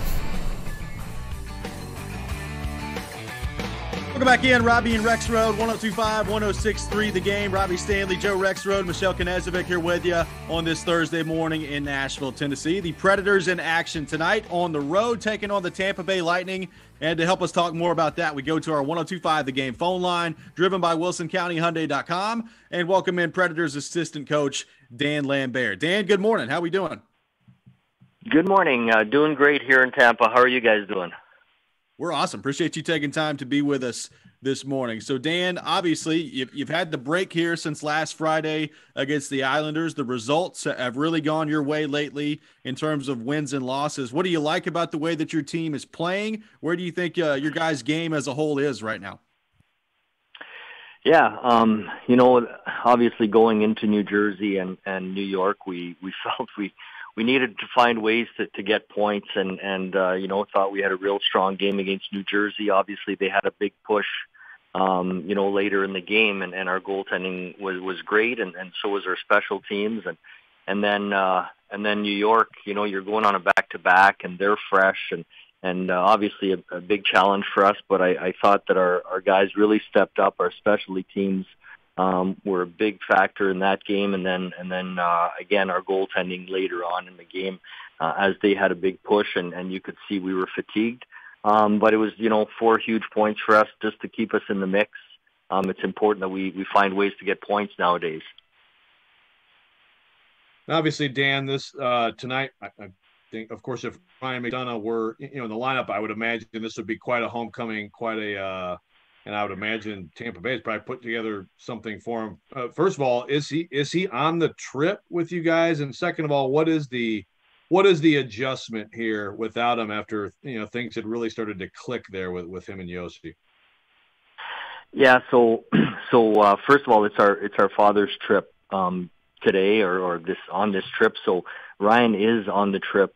His dad was coming, and he obviously this is a special game for him. It's his first game back in Tampa where he had found a lot of success. So he is going to be here. He's going to be in the stands, obviously not playing. So I think it's going to be a special moment for him. I'm sure they're going to have some sort of a tribute. I mean, he found a lot of success here, and not only individually but as a team. So while he was here, secondly, it's really hard to replace a guy like McDonough just because of his defensive game, and obviously, how he got hurt is how he plays. I mean, he's a shot blocker. He's great on the penalty kill specifically. So I think it's going to have to be by committee that we replace him. We called up Grosser, who's he's going to come up, and he's played well for us, and he's played with Yossi. So I believe that's the pairing we're going to start with and see how that goes. But overall, there's no doubt that we're gonna miss Ryan McDonough, and other guys are going to have to step up. Dan, what do you make of the way that Matt Duchene is playing as of late? Obviously, just made some huge plays in every single game last week that helped you guys win. Yeah, you know what? We really feel that Matt's probably playing his best hockey over the last, probably few games for sure, and maybe a little bit longer than that. I think his whole game has rounded out, which is probably, when you play really well in your own end, you tend to spend less time there. Obviously, Matt, the offensive player that he is, when he's in the offensive zone and he spends more time there, whether it's on the rush or in the offensive zone, that's when he can be very effective, and he certainly showed that over the last few games, and and it's what we need from him, and he's been delivering, which is great. Have you guys had to be creative at all here, Dan, with these breaks to just try to keep things fresh, keep everybody kind of rolling, and keep the rust off? What kind of things have you been doing?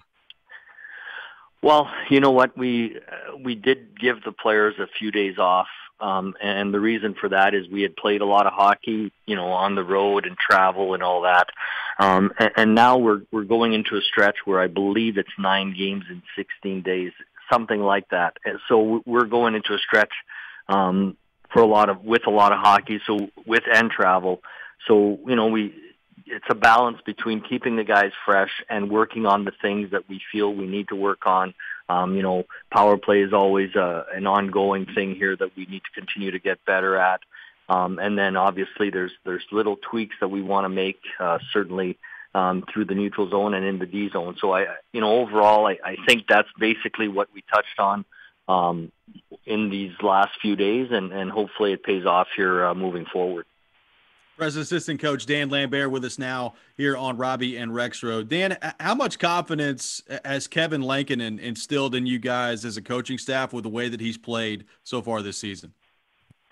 Yeah, to be honest with you, I think tons of confidence. I mean, not only the way he's played, but just the way he presents himself every single day in practice. I mean, he and Juice are both the hardest working guys every day in practice, and you can tell the way that Kevin battles on every puck while he's in net, when he's been in net. It's been a huge plus for us. The guys believe in him. The guys want to play in front of him because of the type of person he is and how he shows up every single day. So he's been a great addition, and it helps that him and Juice get along so well. It's as far as the relationship, similar to Peck and Juice that way. So it's pretty cool, and we've been really happy with the way he's played. Is it a situation where, because I know, you may have a general kind of schedule or an idea in mind of how you want to do things in goal, but is it a situation where you feel like maybe there could be a little bit more rest here or there for Saros because he's playing so well? Well, it certainly comes into play. I think, we feel confident that Kevin can step in and win games for us. And whenever you have that feeling, then you certainly feel like you can give your starter a little more rest. I mean, it's, when you look at Juice, Saros, as far as his starts, I mean, we have a number at the start of the year that we want to, we have a plan for, and we believe that's how many games he can play. Sometimes the schedule dictates that. Sometimes it's wins and losses. So, but certainly Kevin has given us great confidence here that in believing in him, and so does the team, and I think that's really important. Well, Dan, we appreciate you taking time to join us this morning. Good luck coming up tonight against Tampa Bay. Thanks for being with us, and we'll talk to you soon. Thanks, guys. Have a great morning, and we'll chat soon. Absolutely. You as well. Preds assistant coach Dan Lambert, our guest here on Robby and Rexrode. Joe, good to see Ryan McDonough on the trip tonight. Obviously not going to be playing, but obviously going back home where he won 2 Stanley Cups with Tampa Bay. Good to see him out there. It is the father's trip for the Predators, and it's been almost a week since they've been on the ice playing the game. So between that break and between the break of the water main break, you played 3 games in basically like 2 weeks here. So lots of hockey about to be on the horizon for the Predators beginning tonight and rolling into next week where they've got 4 big ones next week. Yeah, and there's something to be said for the rest, as he said. I mean, hey, take advantage of it. Give them time off. I mean, look, it's a grind for every team in this league, so it could be an advantage. Although you're going to have more condensed schedule later with these makeup games, right? But still, making an advantage. The unfortunate thing is, like, you're playing well, so you kind of want to stay in a little bit of a rhythm.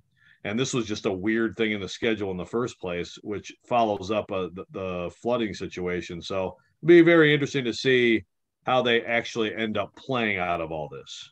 And they're playing a pretty good team. Well, yeah, I would say they're playing a pretty good team. And Joe, to what we just talked about with Lambert, like the Lankinen story, it's a pretty good story. I mean, it really is. And you look at his numbers right now. I know he's only played in 7 games, so we're talking about a very small sample size. But he's got a .227 goals against average and a .934 save percentage in 7 games. Like, he's been really good for the Predators so far. So you're saying there's a goalie controversy? Yeah. Just, you heard it here first. Breaking news. That's right. There we go. We got a coup happening. No, it's seriously, like, it's not like, and that question to Lambert, it's not like we're going to start talking about like a 1A, 1B situation, but I mean, I would definitely think, any back-to-back, absolutely right now, forget about it. There's no reason to extend Saros, right? In any of those. And I would think maybe there'd be a start here or there in a little bit of a more condensed schedule where you're like, oh yeah, just go to Lankinen right now. And while he's red hot like this, you may as well take advantage of that. 615-737-1025. Coming up next, it's time for the Rex Rant with Joe Rexrode. You can check it out every morning at 7:45 here on the program. Make sure you tune in later this morning at 8:45 for your chance to participate in Preds Pick to Click and win a pair of tickets to a future Preds home game. Pick to Click brought to you by TJ Anderson Homes of Benchmark Realty. Visit tjandersonhomes.com to see why they're referred to so often. And Superbook Sports, voted #1 sportsbook in Vegas. Download their app today. You're listening to Robby and Rexrode, 102.5, 106.3, The Game. 185! Every team needs a quarterback. 185! That's why we have Hasselbeck, bootleg, rollout, toss, touchdown! Tim. ESPN NFL analyst Tim Hasselbeck gives his expertise on all things NFL. How that team is built, I think there's a lot to like about them. Every Tuesday at noon, Tim with Chase, Willie, and D-Mace. Presented by Red Spirit and Wine in Bellevue on 102.5 and 106.3 The Game and the Game Nashville app. Give the gift of luxury this holiday season. Nothing is more elegant than a trip to the Omni Nashville Hotel. Gift cards from Bob's Steakhouse or Mocara Day Spa make wonderful gifts for any occasion, especially during the holidays. The foodie in your life will enjoy an evening of fine dining from the award-winning Bob's Steakhouse. Bob's Steakhouse specializes in serving big, flavorful steaks next to Texas-sized portions of delicious sides. The special person in your life will be comforted with the gift of relaxation and rejuvenation when they receive a gift card to Mocara Day Spa. Let the spoiling begin with a soothing facial, hot stone massage, body treatment, salon service, or mani-pedi. Bob's Steakhouse and Mocara Day Spa in the luxurious Omni Nashville Hotel. Purchase your gift cards today. Get in zone, AutoZone. Welcome to AutoZone. What are you working on today? Thinking about gas mileage. You know, changing your oil with a full synthetic oil like Pennzoil Platinum can help your engine get more miles. Right now, you can get 5 quarts with an STP extended life oil filter for only $38.99. Get everything you need for better fuel efficiency at any of our 6,200 stores or on AutoZone.com. Get in zone, AutoZone. Restrictions apply.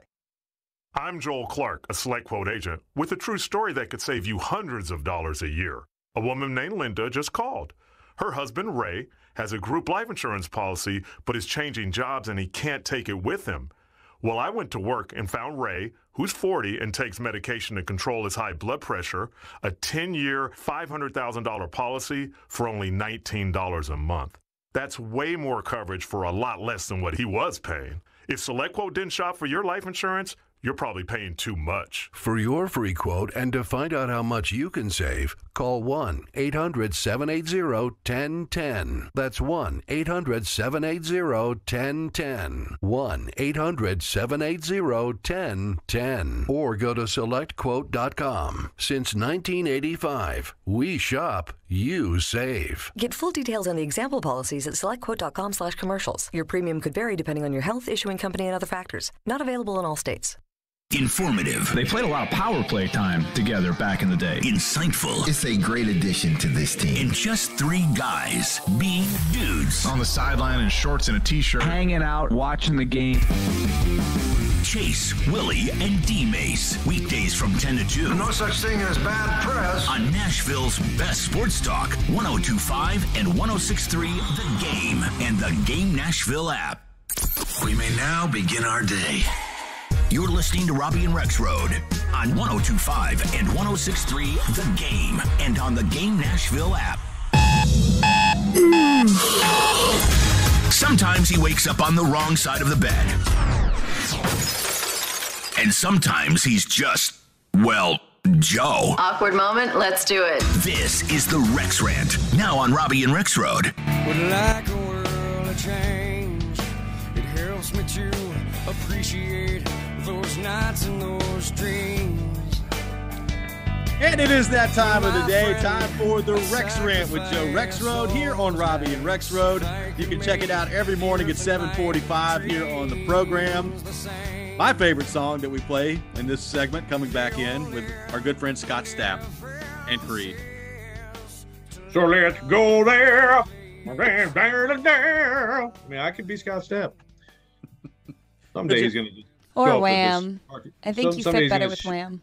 A lot of musical talent Rexrode possesses. Don't make me sing some Wham over here. We still got people on the text line with some Wham puns. Yes. Let's see. Let's see. How about Dave? Dave just said, worst thing. He said he's tired of the pop group comparisons. Amy gives Jitterbug John, which is a Wham reference, his freedom amid Carolyn whispers that she's putting her faith in a Vrabel solo act. And I said, well, that's everything she wants. Log off. All right. So I'm going to go back to this situation. I just, because I want to go back to the argument with Jared. I think I tried to make it clear. Look, I swear. I understand, like, this is one of those things. And early on, completely on board. This is what Jared doesn't get. It's like early on, I had the exact same thought that Fitz said on his show. It's like, you're like, okay, what happened?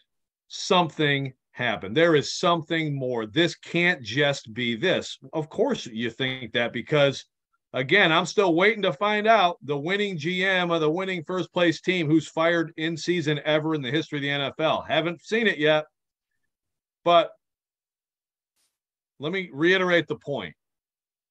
That press release, which laid out that its performance, which Amy Adams Strunk thought was enough of a comment on her decision, which wasn't, and she should have answered questions. She should have a press conference today, tomorrow, whenever. She should talk about this to the fans of the team who pay the money, who watch on TV, who enable her to further enrich herself. She should go ahead and talk to the customer about where things are going. But the statement was her attempt to do that. And I promise you, if there's something else, the lawyers do not let that statement be written the way it was written. Okay? There is something more here. It is. I don't know that there was a bad movie scene. I don't know that there was, like Al Pacino screaming at his GM on any given Sunday, or, draft day. I don't know if Rabel and Robinson wrestled on the plane. Okay. But I have talked to a lot of people, and yes, I think that saying the relationship was strained, or that there was some serious frustration on the side of Rabel, is definitely accurate. And I think if you think that through, first of all, again, Vrabel has made it. I mean, Vrabel has let that slip several times this year. He can say whatever he wants. He has not been able to hide the frustration at times. Okay. But if you play that out in the mind of Amy Adams Strunk, I don't think this is a good decision. I think this is hasty and emotional, that stuff. But if you are her, and you are seeing a situation where these two people who you gave big extensions to now seem to not be on the same page as much, you can see where you go in your head, right? And then all the other stuff we've talked about, AJ, and it's just in your face, and you were assured. Like, to go back to draft day. I mean, we had this dumb conspiracy stuff as recently as yesterday about how she didn't know about the pick. I mean, think about how dumb that is. Of course, she's literally in the room. It's always been my favorite part. She's standing right there. Robinson's sitting there next to Vin Marino. Hey, now don't tell this to Amy. I'm making the trade right now, okay? That's right. Yeah. But you know what I bet did happen, though, is a thorough explanation to her by John Robinson of why it made sense, of why he had to do it, of why. Yep. And so then now you're her, and all these months later, and you see how it's playing out. Again, I'm not validating what she did. I think it's a mistake. But I think now that we've thought this through, can't we get rid of there must be some ridiculous thing that John Robinson did? He's pouring tequila in everybody's glass on the plane and the NFL. I mean, like some of these things that Jared and others are throwing out there, like, I don't think you're using your brain. Can we just at least eject that? At this point, I think it's okay now to go ahead and eject it. And by the way, I say eject it, but I promise you, a year from now, 2 years from now, I will be bringing up John Robinson on the plane to Jared to make fun of him in some capacity, because this will endure in that way. Well, look, I agree with everything that you said. I would also say this is yet another reason why it's important that she talked yesterday and she didn't do it. Like, you can avoid some of this rampant speculation if you get up there and talk. And I know that somebody in the Titans organization would say, well, she put out a press release and she said the reason why in the press release. I get that, but she needs to talk. That is, Rabel should not have been put in that situation yesterday. And obviously he's not going to say that, at least publicly, but there's no way he should have been put in that position yesterday. Amy Adams Strunk was the one that made the move, and Amy Adams Strunk should have been the one that was answering questions about it yesterday. And you avoid some of this stuff if that's the case. I totally agree with everything you said. I think people are searching for a reason, because on the surface of it, a lot of it doesn't make sense, especially timing wise, as to when he was fired. Like you could feel like, and I've talked to some Titans fans that feel this way. Like you could feel like it was time to move on from John Robinson and basically accomplish the same thing at the end of this season, if that's what you wanted to do, if you're the Titans. So I understand timing wise, it doesn't make a whole lot of sense, but I do think it's as simple as the different moves that have added up performance wise from John Robinson. Amy Adams Strunk finally had enough. And I said it 35 times yesterday, and I'll say it again now. The Tuesday after the A.J. Brown game is not a coincidence. That was the tipping point, and that's why this happened. Yeah, right. Like we're over. Some are trying to overthink it. At this point, like you don't need to overthink it anymore. Early on, absolutely. First day, I did say the same thing. Like, okay, right now, what did he do? I mean, that's because it doesn't make sense. The time doesn't make sense. After this season, I don't think we would be having these discussions. Now, Jared has brought up a good point, which we didn't talk about earlier with him, but and he said on his show, and we said it last night at our Christmas party, and I think it's also a valid point. And this, you see this with ADs and college coaches sometimes, which is, and someone on the text line, and I won't name him because he said don't read on the air, but I've seen this from people too. Like I run a business or whatever. In my experience, essentially the idea that if you know, like you're resolved that like you just are going to go in a different direction, don't wait. Yeah.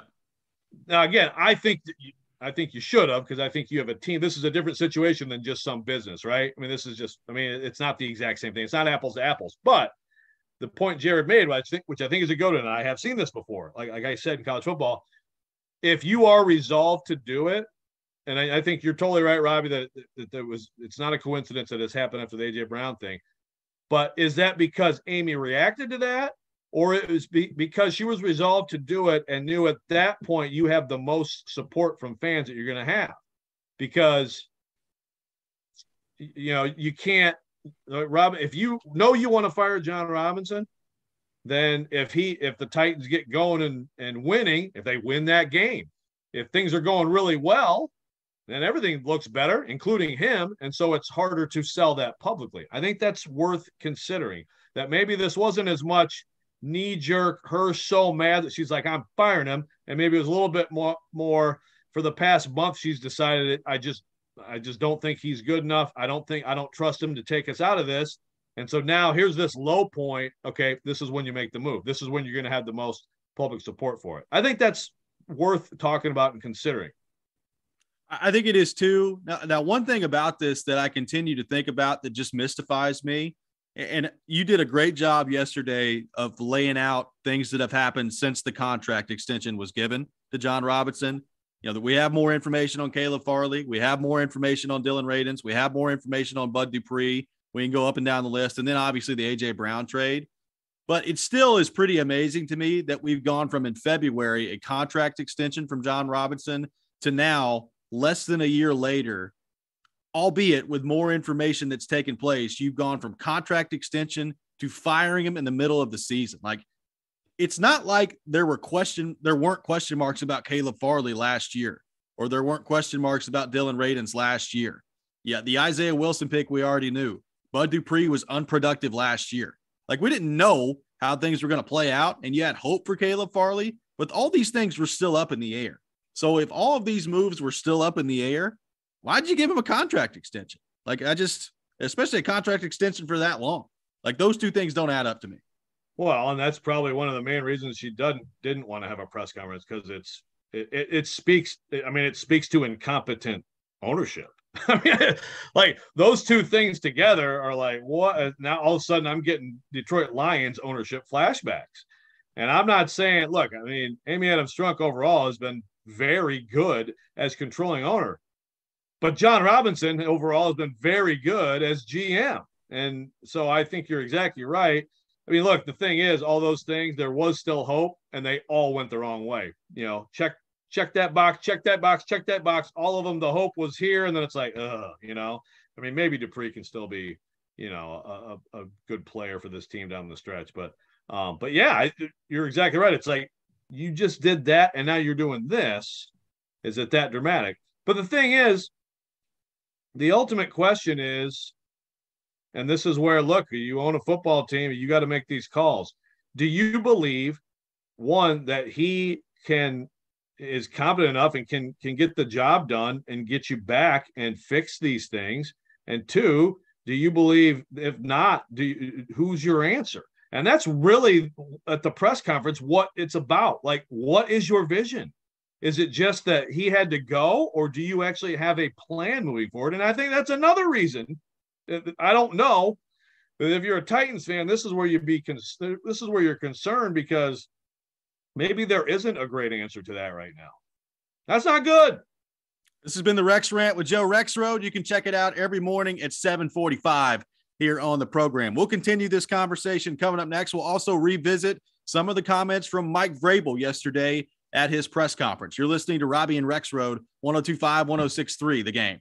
You love the game. Tennessee touchdown! Middle Tennessee gets the score. We live the game. Just work on the little things every day. They think the coaches are just coaches. We are. Ranks and he scores! On both sides of the ball. One big possession. Touchdown, Middle Tennessee. The Game. Nashville's best sports talk, 102.5 and 106.3 The Game, and the Game Nashville app. ElectronicExpress.com. We make it happen. This is for the men who never settle, the ones who believe only quitters end a game and a tie, the type of guys who choose the bar with the biggest TVs to overcompensate for theirs at home. This is the Lodge mentality. This is Twin Peaks. Have some family or friends in town for the holidays? Show them a good time. Great scratch food and even better scenic views at Twin Peaks. With plenty of shareable things on the menu, this is your place for holiday gatherings. Contact your favorite location for more info today. There's no gift that's more beautiful, more versatile, or more meaningful than a beautiful piece of jewelry gifted from the heart. And there's no better place to find that gift than Genesis Diamonds. At Genesis, making memorable moments is our specialty. This holiday season, we put together our most impressive selection of can't-miss gifts. Rings, earrings, pendants, bracelets, bands from $100 to $250,000. And now through December 12th, we're offering 5 years, zero-interest financing on any holiday purchase with absolutely nothing down. So that beautiful Eternity band is just $50 a month. Or that 2-carat pair of diamond stud earrings, just $100 a month. Everything's included in this amazing offer. Even our huge selection of hand-picked GIA-certified diamonds and our luxury pre-owned Rolex watches. Make it a Christmas to remember with something special, something timeless, and something beautiful from Genesis Diamonds. Get 5 years, zero-interest financing with zero down now through December 12th. Genesis Diamonds, Green Hills and Cool Springs on approved credit. Open Sundays till Christmas. Hi, this is Ben Talbot, local owner of Pella Windows and Doors of Nashville. We have a lot to be grateful for this year, and I want to say thank you to our customers in Nashville and throughout Middle Tennessee. I hope everyone has a safe and happy holiday season from Pella Windows and Doors of Nashville. Need assistance with door and window projects? The Home Depot can help.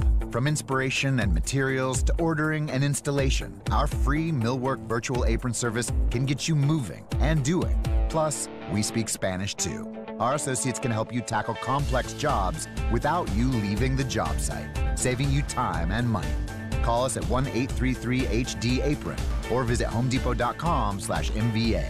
The Home Depot, how doers get more done. Need assistance with door and window projects? The Home Depot can help. From inspiration and materials to ordering and installation, our free millwork virtual apron service can get you moving and doing. Plus, we speak Spanish too. Our associates can help you tackle complex jobs without you leaving the job site, saving you time and money. Call us at 1-833-HD-APRON or visit homedepot.com/MVA. The Home Depot, how doers get more done. Live from the Game Nashville studios. WPRT-FM Pegram, WPUC HD2 Laverne. Nashville's exclusive home for the Nashville Predators. 102.5 and 106.3. A gunny performance. Do your job. And the Tigers regain the lead. The Game. A Cromwell media station. These are battles, these are grinds. We don't panic, we don't freak out. That's how we're built. 1, 2, 3, This is your drive to the playoffs update. Presented by Coleman Tractor, Tennessee's largest Kubota dealer. On 102.5 and 106.3, The Game and the Game Nashville app. On Wednesday, Mike Vrabel spoke to the media for the first time since the firing of John Robinson this week. But the biggest question was, why wasn't Amy Adams Strunk speaking to the media? Where's Amy, Mike, and why on the heels of such a massive move would she not come to talk about it? Well, I think, let me just say that, we all have tremendous support from Amy, from Kenneth, from Barkley, the infrastructure that they've put in place here with the facilities and the people. I'm confident that, we have their full support, and to do our job and to move forward. Amy made a decision and made a statement. So all I can say is thanks for her support as we come to work each and every day. Today, Derrick Henry and the coordinators will speak to the media at noon and begin to preview the Jacksonville Jaguars as they come to town this Sunday. This report is presented by Coleman Tractor. I'm Michelle Knesvik for 102.5, 106.3 The Game. Mixing sports and a little bit of fun. This is fun! On your morning drive, this is Robby and Rexrode. With Robby Stanley and Joe Rexrode on Nashville's best sports talk, 102.5 and 106.3 The Game, and on the Game Nashville app. Ladies and gentlemen, it's showtime. Hour number 3, Robby and Rexrode, 102.5, 106.3 The Game. Robby Stanley, Joe Rexrode, Michelle Knesvik here with you on this Thursday morning in Nashville, Tennessee. Talking Titans and welcoming your thoughts on our phone and text lines driven by WilsonCountyHyundai.com. 615-737-1025, 615-737-1025. Mike Vrabel with his press conference yesterday in the aftermath of John Robinson's firing by the Tennessee Titans. No Amy Adams Strunk yesterday. It was Mike Vrabel that had to face the music with the media yesterday. And he talked about a great many different things. We'll get into most of those here in the next 10 to 12 minutes. But, Joe, here was what Mike Vrabel had to say in his opening statement yesterday in the aftermath of the firing of John Robinson. Personally thanking John Robinson and his family for their care and effort and support that they've shown the team and our fans for the past 7 years. I want to thank him for giving me the opportunity to lead this football team on the field, to coach it each and every day. And with that, obviously, change is never easy, but we realize that we all have a job to do. That job is evaluated each and every day. I told the team this. I met with all the staff, and that we have a personal relationship with John, everybody here in some capacity. And so our personal feelings aren't what's important. What's important is that we respect and understand the decision, and that we, move forward aligned and do everything that we can to prepare our players and be great for them as we go out against the Jaguars at home with a division team. So that was Vrabel yesterday at the press conference, and Joe, he did mention later that he had a conversation with John Robinson on Tuesday night, a lengthy conversation that he appreciated very much, was the way that Vrabel put it. What did you make of kind of that statement and the, I guess, the direction that he was talking about with the personal feelings not being what's important, but the message moving forward after the firing of John Robinson? I guess there was a lot of what he said was about what I expect. Vrabel made sure to talk later about how he and Robinson had a phone conversation the night before, and they had a great relationship and all that stuff. I mean, he knows along with the what really happened impulse, probably then immediately it's the waves of power struggle that Vrabel won, right? So it was clear that that was on his mind as he talked yesterday. I think that some of the non-answers he gave were probably more significant. The non-answer on just the whole idea of him being either in charge of personnel or having more power personnel, all these things. Yep. That says a lot. And even him being surprised by the move, he just completely did not answer that question. So that kind of counteracts the great relationship stuff. Not saying I know otherwise, but it's pretty obvious that Mike Vrabel has been frustrated with personnel. And so I thought overall I give him credit for answering all the questions. I give him credit for not trying to do this. Guys, I'm focused on the Jaguars, and I want some Jaguars questions. He didn't do that. So, and nice use of Jaguars, by the way. I mean, he hit that one hard. I was like, I don't think that I've heard Jaguars said that excessively more than he did yesterday. But he answered a lot of questions that should have been asked to and answered by Amy Adams Strunk. And it's unfortunate that she decided not to do that. Every NFL team and fan base isn't the same. That is for sure. They share revenue, but there are big differences in different, fan bases, history of fan bases, age of fan bases, market size, all these things.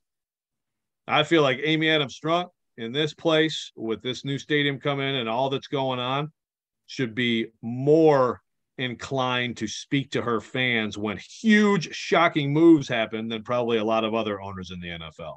But huge, shocking moves that she is directly responsible for. And Vrabel was asked about that yesterday a couple of different times by Paul Kuharsky as to where is Amy Adams Strunk and why is she not here answering questions. Here's what Vrabel had to say about that.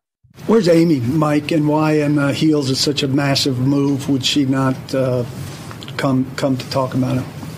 Well, I think, let me just say that, we all have tremendous support from Amy, from Kenneth, from Barkley, the infrastructure that they've put in place here with the facilities and the people.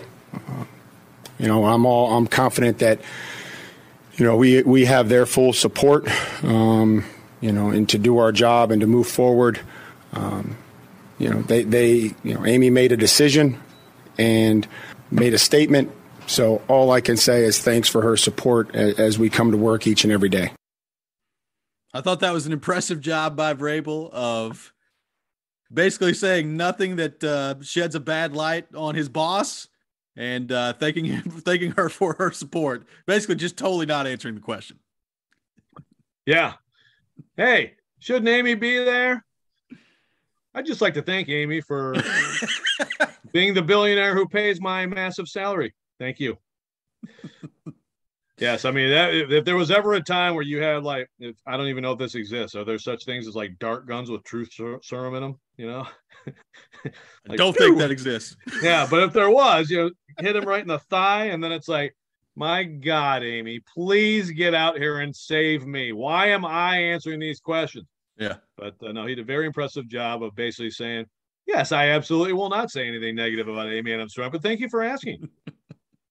Well, and to his defense, I don't expect him to say anything really other than that in that situation, which again is the point. He shouldn't have to be put in that position. It should be Amy Adams Strunk up there. Yeah. And look, just for clarification, I mean, I asked about it. I think probably just about anybody who covers this team somewhat regularly probably asked about it. I know that Teresa Walker, through the Pro Football Writers Association, formally requested her. So, I mean, this isn't just like everybody then whining about it afterward. I mean, I actually was surprised. I was very surprised because, look, Amy Adams Strunk, again, the entirety of her tenure as controlling owner, been very successful and been very impressive. And that includes when they drafted Jeffrey Simmons. She came out to that press conference, and the owners around at the draft usually, but of course, there was video of him as a high school student, hitting a woman in that altercation. And that was a big story, of course, when he went to Mississippi State. And then it was a big part of the draft conversation. I mean, that's just naturally going to be part of it. The character conversation. And Amy Adams Strunk press conference the day after they picked Jeffrey Simmons, and she talked about the entire process of speaking to him, vetting him, and all these things. And I mean, that was good. That's what you want, whether you agree with it or not at the time. And I think Jeffrey Simmons, has obviously proved to be, I mean, a great player and citizen and all that. But at the time, there was a lot of questions about that. I think she handled it really well. That's what you want. And in this situation, I actually was a bit stunned to get back, she's not going to talk. I was surprised because she normally has been wanting to do it. She goes to fans tailgates. She bounces around, and she'll just like chat with media people and fans, which is different than a lot of owners. Yeah. This was definitely, to me, a mistake. So we're 2 days in the aftermath of John Robinson being fired. Mike Vrabel spoke yesterday. Some of the players spoke yesterday. Amy Adams-Strunk did not. I'm curious for Titans fans, how do you feel? How do you feel about the direction? How do you feel about the move? And what do you make of where the Titans head from here? 615-737-1025, 615-737-1025. We'll take your calls, open up our phone line. We'll get into that coming up next. This is Robby and Rexrode, 102.5, 106.3, The Game. Every Wednesday at 2:45. Sanders for the touchdown, 48 yards. Former NFL wide receiver Chris Sanders joins Stillman and Company to give his thoughts on all things Titans and NFL. Fueled by Parman Energy, now hiring fuel drivers. Apply now at ParmanEnergy.com on 102.5 and 106.3 The Game and the Game Nashville app.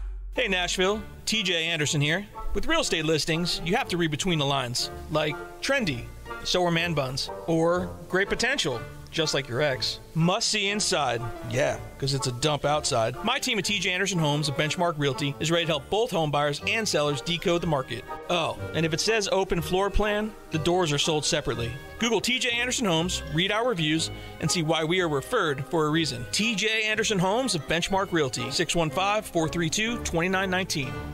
Start NFL Week 14 off right with a no-sweat same-game parlay from FanDuel, America's #1 sportsbook. Joe Rexrode here to let you know, it does not matter if you're new to FanDuel or if you already have an account, you get free bets back if your Thursday night same-game parlay doesn't hit. NFL same-game parlays are the perfect way to combine your bets for a chance at a bigger payday. Look, this is another underwhelming primetime game, frankly, Rams-Raiders. But you can have some fun with it still. I would go over on the Derek Carr passing yards. I would go with the Raiders. I would also go Josh Jacobs over on the rushing yards. I just think the Rams are just a shell of themselves, and the Raiders are actually kind of surging. But do whatever you want. You can build your own or choose from one of the popular same-game parlays pre-built for you in FanDuel's top-rated sportsbook app. Whoever you want to play, bet the NFL Thursday night, same-game parlay. Sign up with the promo code JOE102 if you don't have an account. If you do, you're all set. Make every moment more with FanDuel, official sportsbook partner of the NFL. Must be 21 or older and present in Tennessee. 3+ legs, minimum dollar bet required. Refund issue is now $1 free bets. Expire 7 days after receipt. Max free bet $5. Restrictions apply. See terms sportsbook.fan.com. Gambling problem? Call the Tennessee Red Line 800-889-9789. Finding great candidates to hire can be like, well, trying to find a needle in a haystack. Sure, you can post your job to some job board, but then all you can do is hope the right person comes along, which is why you should try ZipRecruiter for free at ZipRecruiter.com/radio. ZipRecruiter doesn't depend on candidates finding you. It finds them for you. Its powerful technology identifies people with the right experience and actively invites them to apply to your job. You get qualified candidates fast. So while other companies might deliver a lot of hay, ZipRecruiter finds you what you're looking for. The needle in the haystack. See why 4 out of 5 employers who post a job on ZipRecruiter get a quality candidate within the first day. ZipRecruiter, the smartest way to hire. And right now, you can try ZipRecruiter for free. That's right, free at ZipRecruiter.com/radio. That's ZipRecruiter.com/radio. ZipRecruiter.com/radio. You're the one who protects the flock, and that requires an eye for detail. Because when safety and well-being are on the line, it's the details that can save lives. Even when no one else is watching, you see everything. Grainger gets you, and we're here for you, and all the ones who get it done with a wide range of safety products and solutions, plus board-certified safety consultants here to answer your questions. Call, click Grainger.com, or just stop by. Grainger, for the ones who get it done. Meet Joe A, hi, Joe B, hello, and Joe C. What's up? 3 everyday Joes perfecting their banking with Chase. Joe A's locking his lost debit card with the Chase mobile app. Joe B is cruising toward his new ride with AutoSave. And Joe C's Chase banker is helping him budget to go back to school. Tools that help protect, support for what's next. One bank that puts you in control. Visit chase.com/checking. Chase, make more of what's yours. Chase mobile app is available for select mobile devices. Messaging and data rates may apply. JP Morgan Chase Bank, N.A. member FDIC. It's on. It's happening. Remember, you can watch us on YouTube, Facebook, Twitch, and Twitter. Get out of the way. I'm watching the game. Presented by the law offices of Amanda Gentry. You're listening to Robby and Rexrode on 102.5 and 106.3 The Game and on the Game Nashville app.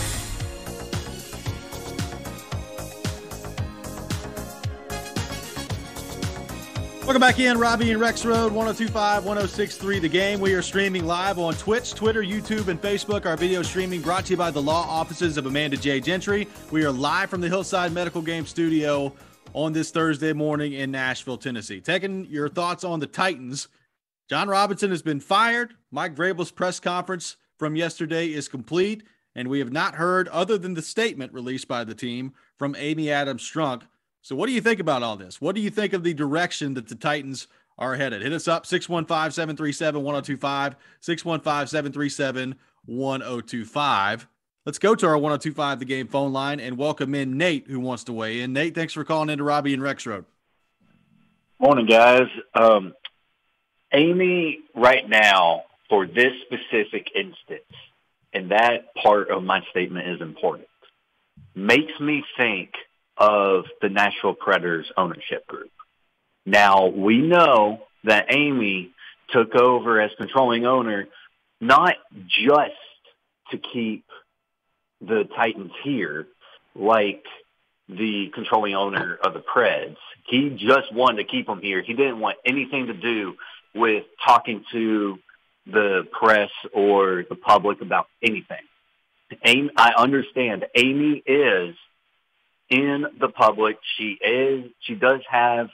have a face to a name, but in this instance, she is like the Preds. We have questions about David Poyle, about why he basically is untouchable. We don't hear anything from him or from the ownership group with the Preds. They hide behind a statement. They hide behind Sean Henry. And that's almost the same thing with the Titans, except they hide behind a statement and they're hiding behind the head coach. And I don't think that's good. Thanks for the call, Nate. Joe, what do you think of that? Yeah, well, of course, Herb Fritz then, basically he finally did talk as they were talking about the transition, to Bill Haslam, basically confirmed like David Poyle's untouchable. But yeah, I mean, over time, there was obviously a lot of frustration there. Like no one will talk about what's going on. The interesting thing is there, Nate mentioned you hide behind Sean Henry.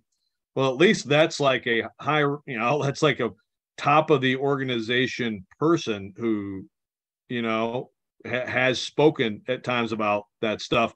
Correct. Whereas in this situation, you're talking about the head coach. Like imagine if it was like, like we're supposed to be asking John Hines about stuff like this, Huh? What? Why would he answer? Now, it is different, of course. Again, this is not an apples-to-apples thing because Vrabel may be a personnel guy. But like Burke Nihill, I guess in theory, could have also spoken yesterday. To me, that's kind of a separate part of the business. And obviously, he's completely focused on the stadium situation. So, it was Amy. Amy is the one, who I believe should have spoken.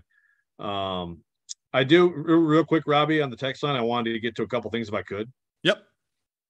Okay. Well, first of all, I'd like to get to I think a fair point. And a lot of people brought this up, and I'm not dismissing it at all. Okay, but the idea of the idea that like the Jeffrey Simmons comments to Dan Pompei in The Athletic could have been also an issue. I would assume that Amy Adams-Strunk read those first time and probably was a little ticked off. And that, that could, we're wondering what Adam Schefter's talking about, right? With the, not involved, unhappy she wasn't involved in more discussions. It was not about A.J. Brown. She knew about A.J. Brown. But maybe there's an example where it's like, wait, why would you say, essentially, like, we can't pay you now and all this stuff. Why would you say that to him? And now he's saying this. Like, I didn't know anything about that. That's possible. To me, I think this is more about like things that have clearly not worked out because I just don't think there has been concern that they're not going to get Simmons signed. I will say this. Remember last summer when all this was going on and I was like, sign him now. It's going to be cheaper. And I think, I think you could look at that too and say maybe that's a little bit of a misstep. But the other one I wanted to get to is Grant. And this is another Jared thing that should have been part of the rant. So I'm sorry, this is a sub rant. Here's Grant on the text line. Speaking of Sunday's game, is it possible Vrabel put single coverage on AJ on purpose once he knew we wouldn't come back? and then I just said, now you're going to make me do it, Grant. And then he said, I'm just saying Vrabel's petty enough. Yeah, Vrabel's petty. But this is exactly where Jared is doing a fine job. He's got his little yarn ball, and the car's on the road, and everything's fine. And you're doing, and then you just go, and you just go off the cliff. Now, you think Mike Vrabel is going to go in a football game and be like, you know what? I want to be personally humiliated, and I want my players, who I every day pour my energy into, inspiring and motivating and loving and having good relationships and getting the most out of them. I want all of us to be humiliated by undercutting ourselves on the football field. Let's do that. Can we stop with this crap? All right, go ahead. Sorry. I just had to have that little aside. I'm glad that we did. Mitchell on the text line says, my only issue is what kind of message are you sending to the future leadership and the team by firing them mid-season? That a previous Titans player or star player has more power than the GM? I assume referring to A.J. Brown. From a leadership perspective, it's a crappy decision. This from Mitchell on the text line.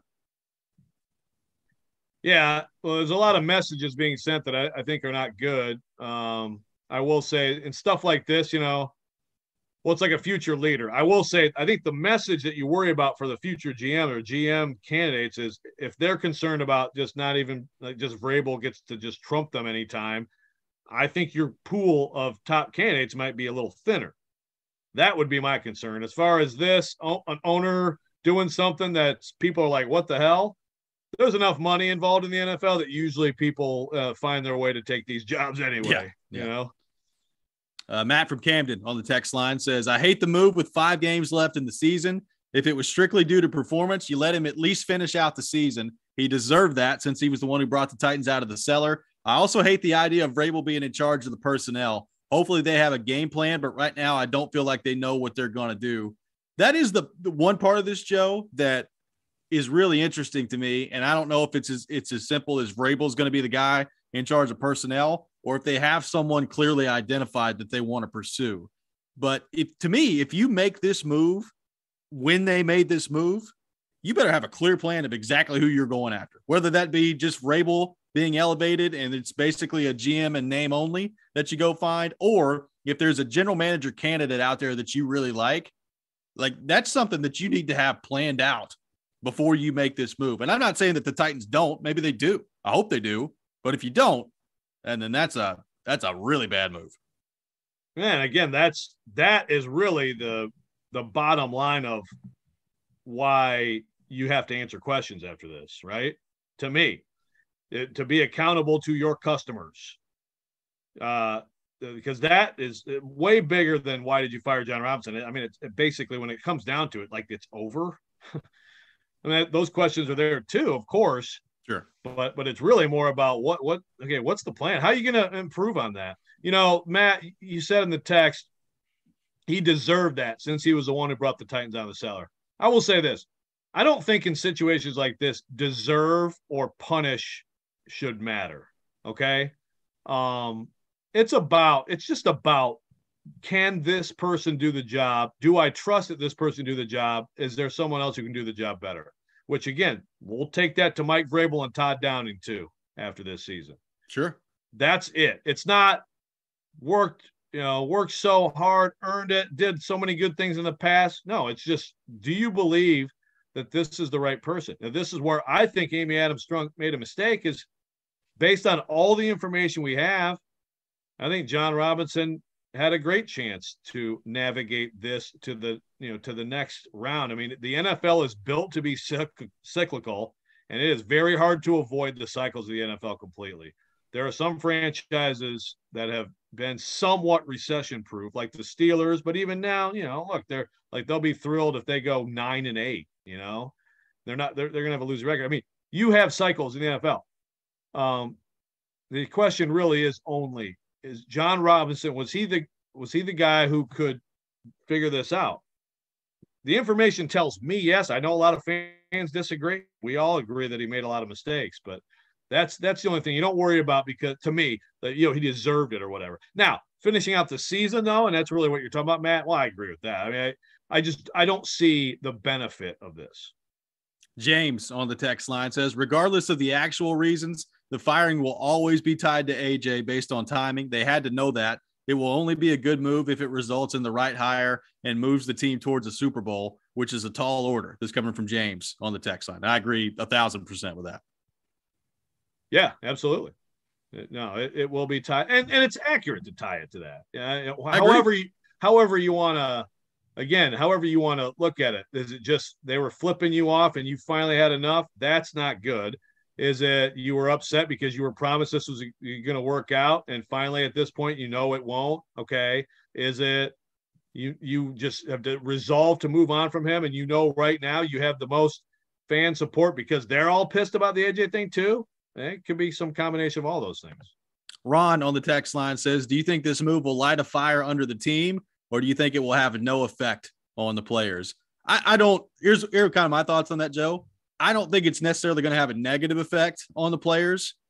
I would probably lean more towards the no effect. I mean, at this point, the roster is what it is.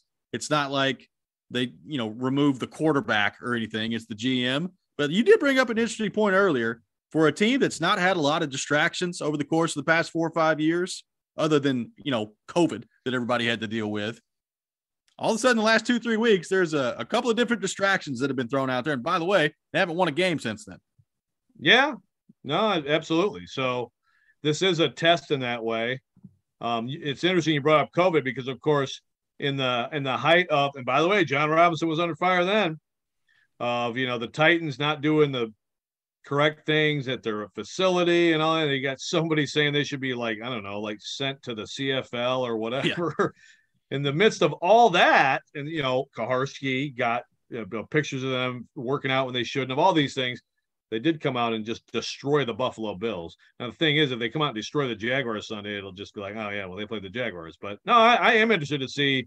I ultimately don't think this is going to have some huge impact, but distractions are legitimate concerns. We'll have more of your thoughts on the Titans and the direction of the team coming up next. A lot more to get to on our text line. Our phone lines are open as well. 615-737-1025, 615-737-1025. This is Robby and Rexrode, 102.5, 106.3, The Game. Hey, I'm Ryan Johansson, and this is Smashville. Back to Johansson, and Johansson tips it in with one hand on the stick.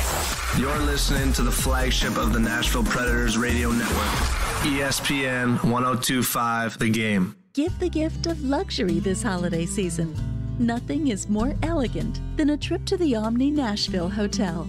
Gift cards from Bob's Steakhouse or Mocara Day Spa make wonderful gifts for any occasion, especially during the holidays. The foodie in your life will enjoy an evening of fine dining from the award-winning Bob's Steakhouse. Bob's Steakhouse specializes in serving big, flavorful steaks next to Texas-sized portions of delicious sides. The special person in your life will be comforted with the gift of relaxation and rejuvenation when they receive a gift card to Mocara Day Spa. Let the spoiling begin with a soothing facial, hot stone massage, body treatment, salon service, or mani-pedi. Bob's Steakhouse and Mocara Day Spa in the luxurious Omni Nashville Hotel. Purchase your gift cards today. So, you think you know whiskey? Oil Fire, a dangerously seductive spirit, is finally here. You will like it. She will love it. Oil Fire 70 proof whiskey. There is nothing like it. It's electric in Smashville. The International Brotherhood of Electrical Workers Local 429 has a new path to a dignified career. Local 429 is accepting applications for the highest skilled electricians and linemen and is providing the best training in Middle Tennessee. They are the International Brotherhood of Electrical Workers Local 429. Call them at 615-889-4429 or go online to ibew429.org. IBEW Local 429, your proud seventh man since the beginning. Go Preds. Hey, it's Hutton. Interest rates are rising, but not at Spring Hill Heating and Cooling. Replace your old unit fast before new regulations increase prices up to 20%. Get a new unit today at today's price and receive up to $1,500 off, or get 18 months of no payments. So the first payment is not until spring of 2024. At Spring Hill Heating and Cooling, all new systems come with a 10-year parts and labor warranty. Schedule your appointment now at springhillac.com. That's springhillac.com. This holiday season, tee it up at Edwin Watts Golf Shops for the hottest gifts from TaylorMade and Bushnell. Featuring the TaylorMade Stealth Carbon Woods with 60 layers of carbon for faster ball speeds. And while you're there, grab a dozen TP5 golf balls. And from Bushnell, save up to $75 on the Tour V5 and Tour V5 Shift rangefinders. There's also gift cards for those favorite golfers on your list. Don't miss these holiday gifts and more happening now at Edwin Watts Golf Shops, home of the 90-day satisfaction guarantee. Looking for a career with purpose or have that passion for youth development? Boys and Girls Clubs of Middle Tennessee provides a safe place where youth gain the tools to learn, lead, and reach their full potential. And that starts with you, offering competitive pay and free after-school care for employees. Learn more at bgcmt.org. The Sports Talk doesn't end on Friday. Join Michelle Knezovic and Junie Riddle for Michelle and Junie. Have they truly been tested yet? I really want this to be a good game. Michelle and Junie, every Saturday morning at 9. Presented by Superbook Sports and the Nashville Jam Company. I think Junie and I are going to go hit breakfast/brunch there after the show. On 102.5 and 106.3, The Game and the Game Nashville app. What's happening in Nashville? This is Scott Van Pelt. You're listening to Nashville's best sports talk, ESPN 102.5 The Game. Tune in for the NFL pregame this Sunday live from Sonny's Patio Pub and Refuge, located at 1322 6th Avenue North in Germantown. Join Jared Stillman and former Titans wide receivers Chris Sanders and Derek Mason from 9:30 to 11:30 prior to the Titans taking on the Jacksonville Jaguars. NFL pregame brought to you by TriStar Moving, Parman Tractor and Equipment, Screwball Peanut Butter Whiskey, Superbook Sports, and Ounce of Hope Cannabis Company. Welcome back in, Robby and Rexrode, 102.5, 106.3 The Game. Taking your thoughts on the direction of the Titans, 615-737-1025, 615-737-1025. Gordon from Nashville on the text line says, I think John Robinson has a great track record as the GM of the franchise. Only focusing on the first-round misses is narrow-minded. He rolled the dice and lost a few times, but he found other ways to bring first-round talent to Nashville, which is all that matters. The AJ deal was different. I gave him the benefit of the doubt when I saw the trade alert, but then he didn't do anything with the money to help the team. He's a great GM that just made an unreconcilable bad call, so he's got to go. This from Gordon on the text line. So, see, that's I was just saying, like, he's got to go. I mean, if you make these moves as punishment or don't make them as reward for past performance, then to me, you're doing it wrong, right? You make these moves because you don't believe he can do the job well. You make these moves because you think someone else can do the job better than him. To your point, Robby, you make these moves because you have a plan. Yeah. At least don't know what that is. Yeah, I don't know what that is. But looking forward to finding out. Yeah, I mean, I would hope that you've got a pretty nailed down plan at that point. Doug in Franklin on the text line says, when the Titans ownership evaluates the roster of this year's team and how it sets up for the next 2 years, it would seem that they simply lost confidence in the GM. How do you both look at the personnel setup? This from Doug on the text line. Joe, you can take that one first, and then I'll give my thoughts. Well, shoot, I was trying to find it while you said it. Say that again. I'm sorry. No, just basically. Oh, I got it. Yeah, them losing confidence in the GM because of the personnel on the roster. How do we view the personnel setup for the next couple of years? Yeah, look, and that's the thing. If that's what it is, Doug, then, I mean, that to me is – look, I mean, talk about John Robinson's mistakes all the time. It's not like this is – like, look, like Buck writes, for A to Z Sports, like, clearly the right decision. I was like, really? But, hey, we can all have opinions on it. It's not like – and that's why, like, trying to find this smoking gun or whatever, I mean, let's be clear here. He has made a lot of mistakes. They are a worse team. The A.J. Brown trade was disastrous.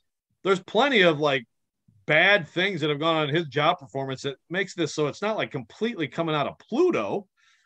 ultimately it comes down to that question. If you don't believe that if you just believe that this means that his job performance is just nosediving, and honestly, if the 2022 draft class was also looking rough right now, then it'd be a lot easier to sell that. It'd be a lot easier to say it. I think the 2022 draft class is going to end up giving you a long-term starting right tackle, a long-term pretty good tight end, a long-term number one receiver. We'll see. I mean, we'll see with Burks, but he could be pretty good. What am I missing? Corner, McCreary. A long-term pretty good starting corner. It looks like all of a sudden in their first normal draft year since 2019, when they had arguably the greatest draft in the franchise's history, that they kind of have a clue again.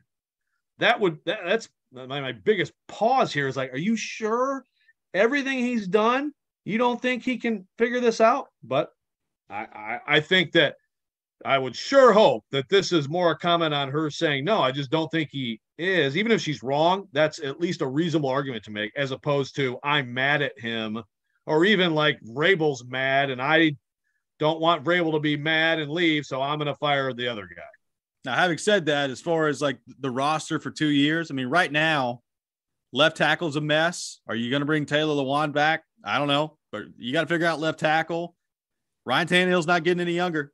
Derrick Henry's not getting any younger. I mean, we talked about this week before John Robinson was fired, like the crossroads comment that Vrabel had for the season and taking that big picture. Like, I think the roster is at a little bit of a crossroads right now where, you're built to win right now. Some of the moves that you made in this past draft, including the A.J. Brown trade, would go in opposition of that. And meanwhile, some of your key players and your core players are getting older and about to be more expensive. Like Jeffrey Simmons is about to be more expensive, and you're going to have to shuffle some things around as that continues to weed itself out. So honestly, to answer the question, I don't feel great about the roster in the next 2 years being a contender in the AFC. I think it's going to be really hard to do. Yeah, no, and thank you, Robby, for actually answering his question. No, you laid it out there well. I mean, there's a lot of reason, and that's the thing too. Is like, the timing here is bad. I think most people would agree. It's weird. And again, I think that John Robinson is good. We're gonna find out more about that as we move forward. But could I see this team being like 5-12 in 2 years? And then it's obvious they're firing John Robinson. Yeah. See, the thing is, I actually thought he could possibly survive that. That's what we've been talking about, right? Like, for all that he's done, taking 5-27 to what he did to, again, last year, the number one seed in the AFC, which was 2 years after getting to the AFC title game. I actually thought that the trust from Amy, which was expressed in a 5-year extension last year, would carry him through that down period. Well, I was way off. Okay. That was way off. But I think that down period is absolutely potentially coming. The cycles of the NFL. I mean, who is their quarterback? I think we can see right now, Derrick Henry, it's not a ton more time, right? Right. I mean, I think he could be, he's still an effective player. There's a lot of things that aren't his fault right now, but it's not like you're counting on the next 3-4 years you're going to have 1,500 yards every year from him, right? Sure. Got to fix your offensive line. You got the second deal coming up for Simmons. There is actually a salary cap. It does actually exist. It will be a factor. There's a lot of reason to wonder. Now, then you worry about, and then we talk about the Preds comparison. Are you going to be, because Vrabel's a good coach and they do have some good players, are they going to be okay, not bad enough to get a high pick and get the next quarterback, but not very good? It's a great question. Let's go to our 102.5 The Game phone line, driven by WilsonCountyHyundai.com, and welcome in Kevin from Nashville. Kevin, thanks for calling in. Yeah, thanks for having me on. So I was listening, and I heard that comment from the texter, and that's the thing I wanted to call in about is like, I think he said that, the A.J. Brown decision is irreconcilable or like whatever word he used, and since he made that decision, he's got to go. Like, it's because he has a great track record, and if he made that bad decision right there, then you want somebody in-house that's learned from that for 2023, 2024, 2025. Running a business, you don't eliminate people that make bad decisions when they have a track record of great decisions. And if Amy did do that, then that's bad business on her. I would question her leadership, but she's been I feel like she has a good track record herself. So I'm sniffing out. I think this is just a pattern of behavior in-house from John Robinson that she just was done and fed up with. And she was just like, I'm done with this. And I think it was sudden, unless something salacious comes out later. But nothing has, and I don't know if it will. Thanks for the call, Kevin. I mean, look, the A.J. Brown trade, and we talked about it literally from the day after it happened, Joe. It happened on the Thursday night of the draft. The next show, Friday morning, not a whole lot about Treylon Burks and their actual draft pick. It was a lot about A.J. Brown that next morning. And you talked about it then. It could end up being the biggest mistake of John Robinson's career. I think unquestionably it was the biggest mistake of John Robinson's career.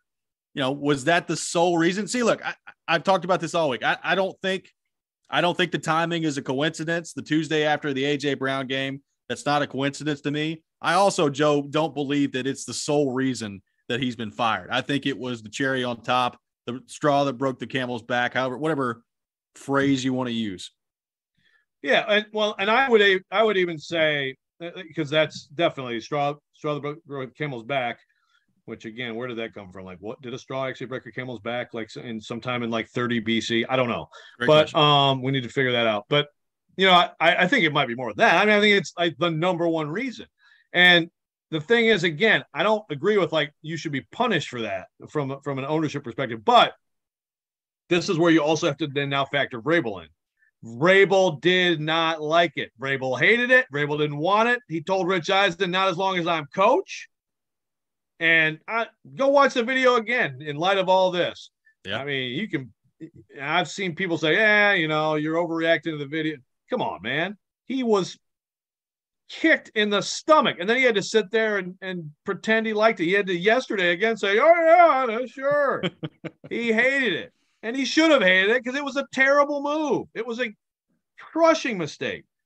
The question is, does that brutal mistake by Robinson mean that you lose confidence in him and you just don't think he can do his job anymore? I did not think it would be all that. I did not think it would lead to that, but apparently it did.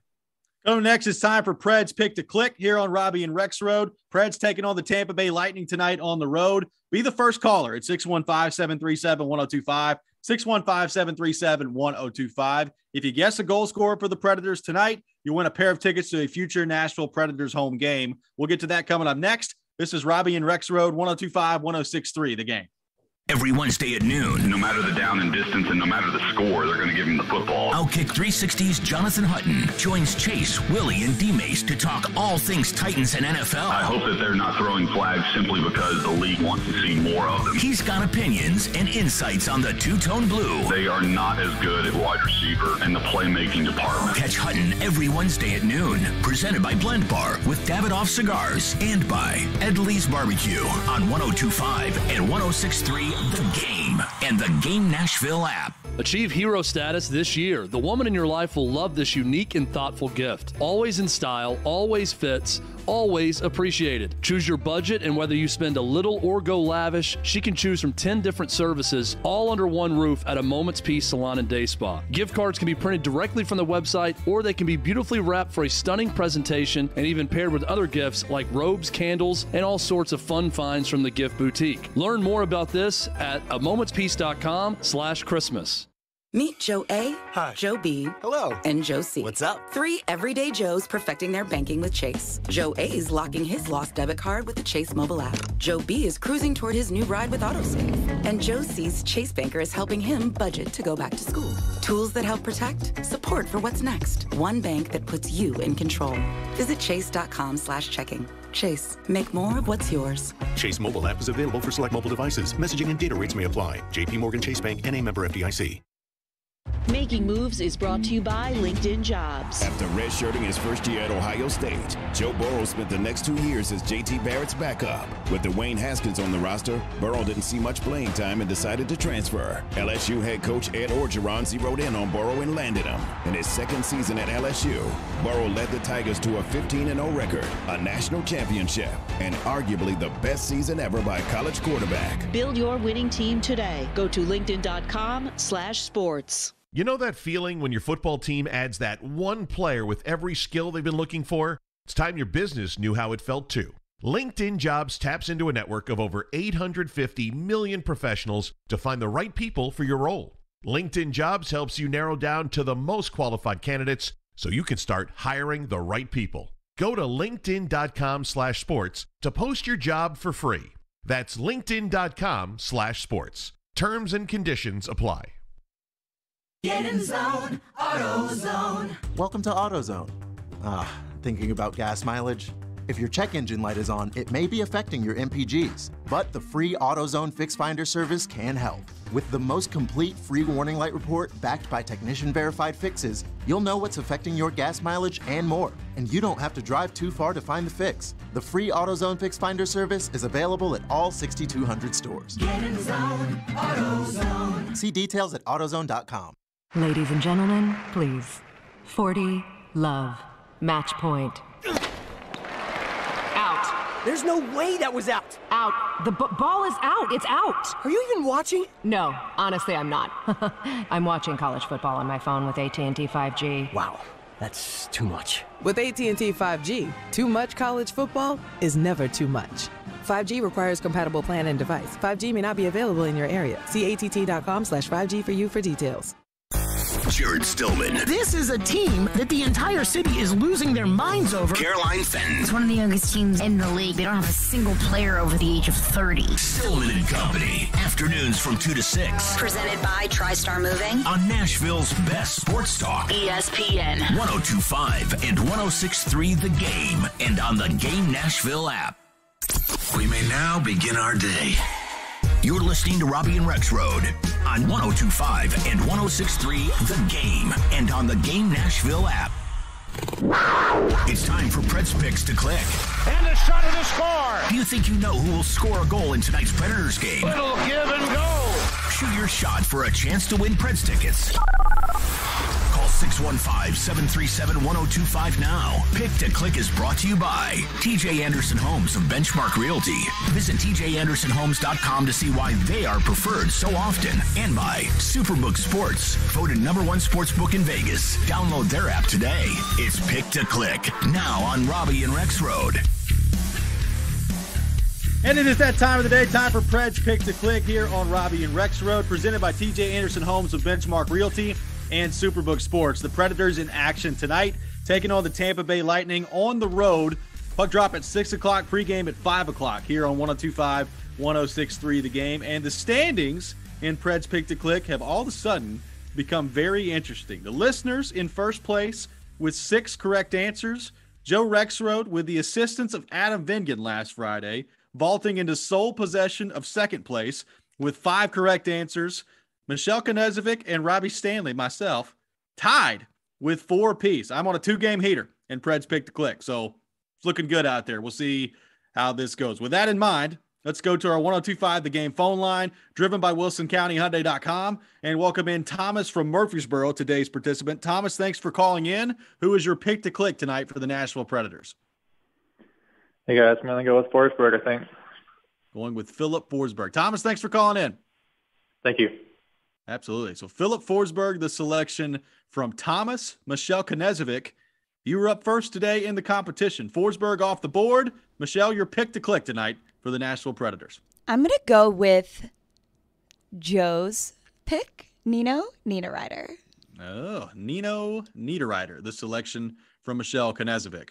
So Forsberg and Niederreiter off the board. Joe, you're not up next. You're in last place today.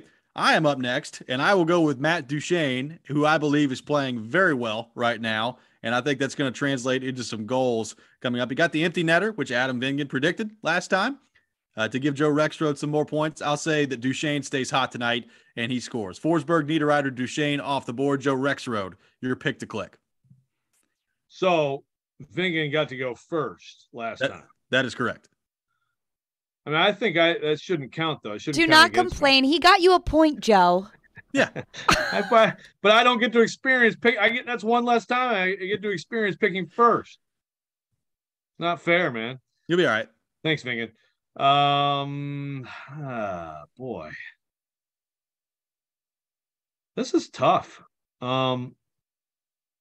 I'll go Yossi. I'll go Roman Yossi, the selection by Joe Rexrode. So the selections and Preds pick to click: Philip Forsberg, Nino Niederreiter, Matt Duchene, and Roman Yossi. Preds taking on the Tampa Bay Lightning tonight. Wait, I want to change. What do you mean you want to change? Can I change? I'll allow it. No. Oh, all right. Darn. I'm gonna steal Michelle's normal one. I'll go with Johansson. Sorry, Ryan Johansson. So you could pretty much put in the bank a goal for Roman Yossi tonight as the Predators take on the Tampa Bay Lightning. Preds pick to click, presented by TJ Anderson Homes of Benchmark Realty and Superbook Sports. It's going to be nice to see them actually play hockey again tonight. It's been almost a week since the Predators have played. Back at it tonight against the Lightning. Obviously, Joe, and you know this, Tampa Bay, a very good team. They've seen them once already this year. They hung in there with them okay for a little bit in the game earlier this season at Bridgestone, and then Tampa kind of took over towards the back half of that game. Stamkos won it in overtime. This is going to be a big challenge for the Predators tonight on the road, but the results have been very good for the Predators as of late. Other than the regulation loss to the Red Wings a couple of Wednesdays ago, they've gotten points in every game except that one. Since the 5-game homestand, you go on the road, you lose to the Red Wings, you win against Anaheim back at home, and then 2 big wins in New Jersey and in New York last week. So the results going well for the Predators so far. Yeah, it's just going to be really interesting to see what all the downtime means. I mean, I guess it may not mean anything. It may just be you're playing a hockey game against a really good team, and one team's going to win and one team isn't. But it's an interesting situation. Even this break alone, take away the flooding break, but this break is weird in the schedule. So fresher team, I would imagine. But also, when you get some things going well, like the power play, and then you have to not play a game for a long time, that's probably not ideal. We got a texter on the text line that says Colton Sissons, write it down for pick to click. So that is duly noted on the text line. Colton Sissons, who has been a little bit more offensive as of late. Speaking of that, Matt Duchene, let's think about his week last week. He makes the play in overtime against Anaheim to get the puck to Yossi to score the game winner on that one. He also had the primary assist on the other goal in that game by Colton Sissons against Anaheim. He makes the play of the game against New Jersey, going 1-on-3 in overtime, getting the puck, digging it out, and getting it over to Johansson for the game winner. And then 2 assists against the Islanders and an empty net goal as well. Matt Duchene's playing really well right now. And, it's still not going in for him as far as goal scoring with the regularity that we saw a year ago. But if he plays like he did last week, they're going to like his results more often than not. Yeah, much needed. And I guess I never thought he was playing like poorly or anything, but maybe just not quite as much getting to the center of the ice, a little bit too much going wide, and losing the puck and trying to be a little too cute at times, things like that. More direct, but direct attacking, which is what he did all last season and to great success. Much needed, obviously. Obviously, Matt Duchene is going to be like, I think, probably quite a few guys on this roster who the numbers at the end they're not going to match up to last year's numbers, but he's still a very good player, and he's going to have a huge hand in this team making the playoffs if that's what they're going to do. Let's go back to the text line driven by WilsonCountyHyundai.com. Got a texter that says, do you guys think the Preds should make any roster moves or trades? I've seen Fabro might get moved.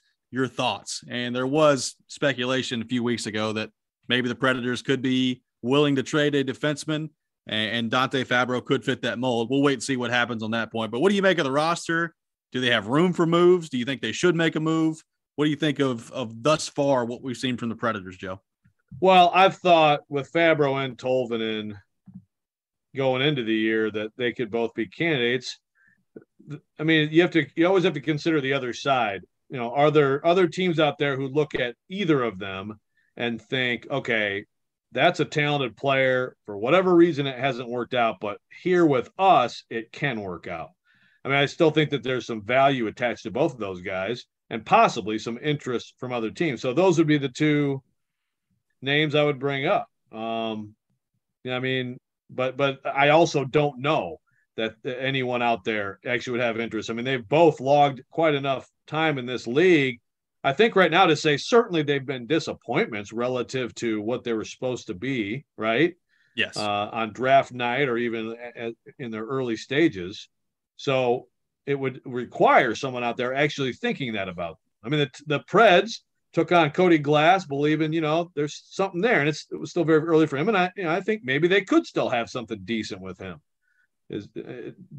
How do they feel about, Fabro and Tolvanen? Well, and their futures. It's amazing. Like, we keep having the conversations about Glass and Tolvanen, and right now, neither one of those guys can find their way in the lineup.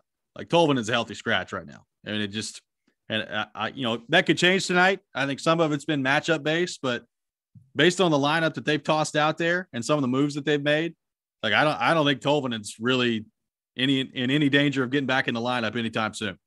Not in the plan. If you're another team out there, how do you view that? I mean, again, there's he has a hell of a shot, right? Like there's something there, but what would be the return on a Tolvanen? Well, and let me say, the return is going to be basically nothing. Like, you're not getting anything of value back for him right now. Tolvanen, Fabro, and a pick for what? I don't know. I'm just excited that we're talking about the NHL trading deadline in December. Yes, me too. 615-737-1025, 615-737-1025. Coming up next, lots of attention on some off-the-field moves for the Titans this week. What about the players? Where do the players go from here with a game coming up on Sunday against Jacksonville? We'll get into that coming up next. This is Robby and Rexrode, 102.5, 106.3, The Game. You love the game. The doors on the board. Touchdown at TSU. We live the game. Going up against that defense, he can make some plays and take that next step. We are a gunny performance. Do your job. And the Tigers regain the lead. The Game. Nashville's best sports talk, 102.5 and 106.3 The Game, and the Game Nashville app. ElectronicExpress.com. We make it happen. A sweet win at Memorial. This is the Commodore Report. I'm Kevin Ingram. We'll start with basketball on a night that featured a reunion of Vanderbilt's 1988 Sweet 16 team. The current Commodores provided some drama of their own against Pittsburgh with a 75-74 win. Tyron Lawrence hit the tying and go-ahead free throws with 1 second remaining after a drive by Ezra Magnon. Coach Jerry Stackhouse on how the play unfolded. It was a little misdirection, trying to get something for Trey like in a gate action, and then everybody looking at Trey, and we could get Tyron on the slip. They played it pretty good, and Nez broke it off, and then still got it to him, and he was able to go up strong. I think that was the key. Liam Robbins prevented one last shot attempt for the Panthers as time ran out. Robbins finished with 14 points, 9 rebounds, and 6 blocks on the night. Miles Studi had 14 and 6. Jordan Wright scored 12 with 6 assists in his return. Pitt hit a dozen threes. The Commodores hit 6 of their 10 trays in the second half. So Vanderbilt goes to 5-4 with Grambling State visiting on Friday night. On the road for Vanderbilt women's basketball tonight at Louisiana Tech. The Doors have lost the last 2, playing without leading scorer Kaija Harbison. Associate head coach Tom Garrick says it's a big challenge for sure, but nobody's going to feel sorry for you. It's just one of those things that you're going to have to find your footing. That's the reality of the situation, is that when you lose one of the top players on your team, there's a little bit of an adjustment period, and we're going through that right now. They do hope Harbison is close to returning. Tip-off in Ruston, 6 o'clock Central Time on the Vanderbilt Sports Network. That is the Commodore Report on 102.5 The Game and 94.9 The Fan. Signs First, Nashville's foremost destination for event signage and physical media. Located just minutes from Broadway, our team of design, production, and installation professionals can help you create an unforgettable event. Stand out. Be different. Go to sfnash.com. Finding great candidates to hire can be like, well, trying to find a needle in a haystack. Sure, you can post your job to some job board, but then all you can do is hope the right person comes along, which is why you should try ZipRecruiter for free at ziprecruiter.com/radio. ZipRecruiter doesn't depend on candidates finding you. It finds them for you. Its powerful technology identifies people with the right experience and actively invites them to apply to your job. You get qualified candidates fast. So while other companies might deliver a lot of hay, ZipRecruiter finds you what you're looking for. The needle in the haystack. See why 4 out of 5 employers who post a job on ZipRecruiter get a quality candidate within the first day. ZipRecruiter, the smartest way to hire. And right now, you can try ZipRecruiter for free. That's right, free at ZipRecruiter.com/radio. That's ZipRecruiter.com/radio. ZipRecruiter.com/radio. 312 Pizza Company is home to Southeastern Carolines with Caroline Fenton. Live from the Game Nashville studios. WPRT FM Pegram, WPUC HD2 Laverne. Robby and Rexrode, Chase, Willie, and D-Mace. Still in company. Nashville's best sports talk. 102.5 and 106.3. Ranks and he scores! On both sides of the one big possession. Touchdown, Middle Tennessee. The Game. A Cromwell media station. Mixing sports and a little bit of fun. This is fun! On your morning drive. This is Robby and Rexrode. With Robby Stanley and Joe Rexrode on Nashville's best sports talk. 102.5 and 106.3 The Game. And on the Game Nashville app. Ladies and gentlemen, it's showtime. Welcome back in. Final hour. Robby and Rexrode, 102.5, 106.3 The Game. Robby Stanley alongside Joe Rexrode. Michelle Knedzevic here with you on this Thursday morning in Nashville, Tennessee. We are taking your thoughts on the Titans. 615-737-1025. 615-737-1025. And lost in all the commotion of this week, the John Robinson firing, the Mike Vrabel press conference yesterday, and the Amy Adams Strunk decision to not have a press conference yesterday. Titans still do have a game this week. They are 7-5. They're first place in the AFC South, and they're taking on the Jacksonville Jaguars coming up on Sunday. So still a lot on the field for the players to worry about, but most of their time yesterday was spent answering questions about the John Robinson situation, including from quarterback Ryan Tannehill. Here was what Ryan Tannehill had to say yesterday on J-Rob being fired. Of course, I mean, that's how it's professional football, right? So, you know, we see it every week through guys coming in the building and then out of the building. You know, it's so different. It affects their life just like it affects, you know, a coach or a GM or anything else, you know. So it's definitely a business, and we're reminded of that each and every week. You know, this week just you know, a different person than we were expecting. So that was Ryan Tannehill yesterday, and Tannehill also said in his press availability yesterday, it's not his job to try to understand why the owner makes the moves that they make. It's his job to adjust and react to it, and that's what he'll try to do this week as they take on the Jags. Joe, I've said this. I don't think this move really factors in on the field that much at all. Like, I think the roster's pretty much set. I think professional athletes are good at compartmentalizing and focusing on what they need to focus on to get ready for a game. So that's what I expect from the Titans as they take on the Jags. But it is going to be interesting coming down the stretch here to see how the Titans players respond, where they go from here, and what this thing ultimately looks like as they try to close out the regular season and win their third consecutive divisional title.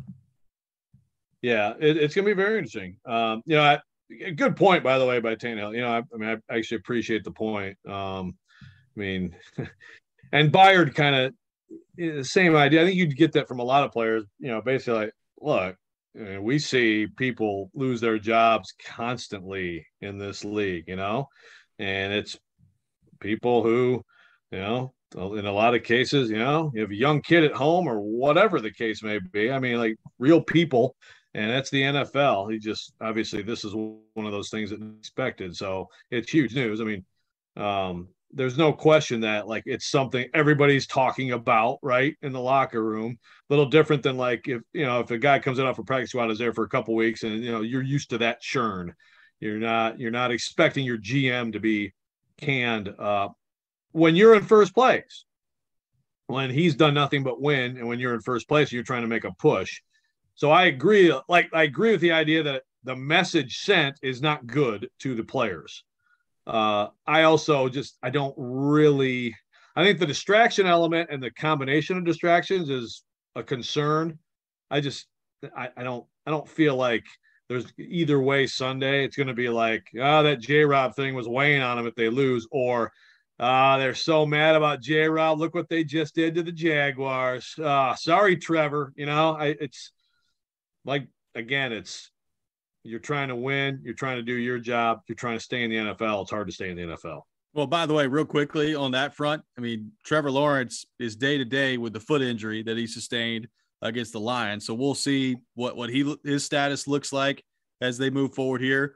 Racing McMath returned to practice yesterday, so his window to return has been activated. And Elijah Molden placed back on injured reserve yesterday as well. And, Joe, we got a question on the text line. I don't think that necessarily means that he's done for the year. I think he would be eligible to come back the last week of the season, but it's not a great sign for Elijah Molden. Yeah, and we were talking about this yesterday among the other media people, basically, PUP previously. So, but it's a bad sign. This also brings to mind, I'm glad you brought up Racing McMath, because even though, Kaharski's questions to Vrabel got more attention, I really appreciate it. It was like, hey, Ryan, Racing McMath has 2 career catches. Why do people think he's a savior? I mean, even Tannehill had to laugh at that one, It was beautiful. Yes, but I will say, I'll here we go. Double down. I actually think Racing McMath returning to this offense could be a nice thing for this offense. We'll see. He and Tannehill were really vibing a little bit, to borrow your favorite word, in camp. And the dude can run. The dude is fast, big, physical, fast, and he has done a lot of work to pick up the nuances of playing the position at the NFL level. Now, I don't know if he's playing this week. Returning to practice doesn't mean he is, but I would not just dismiss that. Kaharski can talk, 2 career catches. What are you going to do? He can talk all he wants about that. I actually think McMath could mean something. Could mean something. How about that? Wow, look at you. Isn't that kind of an indictment on the roster conversation we've talked about all week long, that Racing McMath might come in and really mean something for this Titans receiving core? John Robinson picked him. I know. Just saying. He put together that receiving core too. Yeah. No, sure. I mean, you're not wrong. I mean, there are plenty of holes, and receiver and offensive line are the biggest ones. But I actually thought before he got hurt, I talked about it, and sometimes I'm wrong, sometimes I'm right on these camp things, right? I mean, I thought Austin Hooper and Robert Woods were going to be just gangbusters this year, but I did think that Racing McMath, I thought Kyle Phillips was going to matter some too, and he really early on, it looked like he would, but I think McMath can help, and they definitely need it. They definitely need it. There's no question about that. Like, this is a game you need to win if you're the Titans. Distractions aside, and I know it's been a very different week for the Titans with your general manager being fired and the noise around that, but this is a game that, coming off of 2 performances where offensively at times it's looked awful, defensively you got crushed last week against Philadelphia. You need to win this game against Jacksonville. And the Jags are an interesting team from the standpoint, Joe, that some games they play this year, they look like they could be really good. They've got, I think they've definitely upgraded their personnel. They've played some teams really closely this year. And then you have a game like last Sunday where the mighty Detroit Lions, who are on a heater right now that Rexrode won't admit, they come in there and they just absolutely light up Jacksonville. So I have no idea what version of the Jags is going to show up on Sunday. Regardless of which version it is, the Titans need to win this game. Yeah. Well, speaking of the Lions, someone on the text line asked, who? And I'm sorry, it was so long ago, I wouldn't be able to find it. I would bring the show to a grinding halt. But someone asked me on there, who is better set up for the future, the Titans or the Lions? Oh, and I quickly said, the Lions ownership situation means it is absolutely the Titans. Period. Okay. Now, and we're talking, and I'm saying that 2 days after Amy Adams Strunk just went all Jerry Jones on everybody and fired John Robinson. So I'm still saying that. And that's the thing. If you know that you have bad ownership and you're consistently demonstrating that, you can have a lot. Occasionally in this league, you're still going to get good a little bit. You happen to run into Barry Sanders, right? And you can't help but be good, but you're also going to screw it up. Seth on the text line, driven by WilsonCountyHunting.com, says Racing McMath is Joe's new NWI. Maybe so. Well, think about one on one side and one on the other side. What are defenses going to do, huh? Traylon, sit down, man. Don't need you. Yeah. Well, and by the way, talk about this week. I have no idea. You do sometimes see players get through concussion protocol the next week, but I would guess he's not playing. So if McMath isn't ready, you got some severe limitations. And then also, by the way, is there any? Has Vrabel, amid all this, having to answer the questions the owner should be getting? Like, has he figured out if he should make a change at left tackle? I mean, there's a lot of interesting things here going on with the Titans on the field. This game is not a gimme. I don't believe it is. No, I mean, look, a lot of that is also, to me, going to depend on the status of Trevor Lawrence. Like, can he play? And if he can, how effective is he going to be? But I agree. Look, the way the Titans offense is set up right now, there's no game that's a gimme. I mean, think about, well, that's right. And I realize that the Texans game was probably the most dominant 17-10 victory in the history of the NFL. But for the first half of that game, it wasn't. Like, it was a struggle for the Titans, and they finally got Derrick Henry rolling and all that. So look, the Titans should win this game. I mean, I'm looking at FanDuel right now. The Titans are favored by 3.5 against the Jags. Like, it's going to be a close game. And of course, I expect someone on the text line to now immediately say, so basically you guys are now saying why John Robinson should have been fired. And again, this offense is in a bad condition. This team, you can't take anything for granted right now. I guess you can almost fully take winning the AFC South for granted. Yeah. But is it possible this team could absolutely tailspin? If you lose this game, that's certainly on the table. Yep. I got a texture that says Joe's Kaharski impression sounds more like Mike Tyson. Yeah, Mike. See, this more. Yeah, Mike Tyson. That was bad. Jeez, good gracious. His impression and Jared's impression is the same voice, Joe. Wait, you're saying that Mike Kaharski and my Stillman are the same voices? Yes. Slightly different, but they are similar. Kaharski, I give that New York accent. By the way, yesterday, and you were there, Michelle. It was overwhelming. It was very overwhelming. Amazing episode of Stilly and Pauly broke out. It was, dude, they were going at each other. It was fantastic. This show is going to be a freaking gold mine. I am trademarking the name. That's right. 615-737-1025. We'll have more on the Titans coming up next, including some very interesting comments from Kevin Byard yesterday as well. Now's the perfect time to download FanDuel, America's #1 sportsbook, because right now new customers get a no-sweat first bet up to $1,000. That's free bets back if your first bet doesn't win. All you have to do is sign up with promo code ROB. We just mentioned the Jags and the Titans coming up on Sunday. I do think the Titans respond. I think they win this game, and I think Derrick Henry is an anytime touchdown scorer that you could take a look at as well. But you can take it any way you want to take it. Just make sure you do it on FanDuel on an app that's safe, secure, super easy to use. They've got great live betting options every single day. So sign up today with promo code ROB for your no-sweat first bet. Once again, that promo code is ROB. You can make every moment more this season with FanDuel, official sportsbook partner of the NFL. Must be 21 or older and present in Tennessee. First online real money wager only. Refund issued as non-withdrawable free bets that expire in 14 days. Restrictions apply. See terms at sportsbook.fanduel.com. Got a gambling problem? Call the Tennessee Red Line at 1-800-889-9789. Silly Underdog Picks is back. Get your friends and sign up today at thegamenashville.com. Pick the 3 football underdog teams each week you think will win for a chance to win weekly prizes, like a pair of tickets to a sporting event or to a concert in Nashville. Oh, yeah! Go to thegamenashville.com or the Game Nashville app and sign up and play now. Then tune in every Thursday at noon for our expert picks. Silly Underdogs is presented by Volunteer Hose and Gasket and Superbook Sports. Middle Tennessee, you can count on an award-winning service team for all your home maintenance and improvement needs. Lee Company, we're A+ rated with the Better Business Bureau and trusted by thousands of homeowners in our community. Our team is ready to assist with all your home maintenance projects, heating and air conditioning, plumbing, electrical, appliance service, and more. Experience the convenience of calling one phone number for all your home maintenance needs. Call Lee Company today at 615-567-1000 or visit leecompany.com.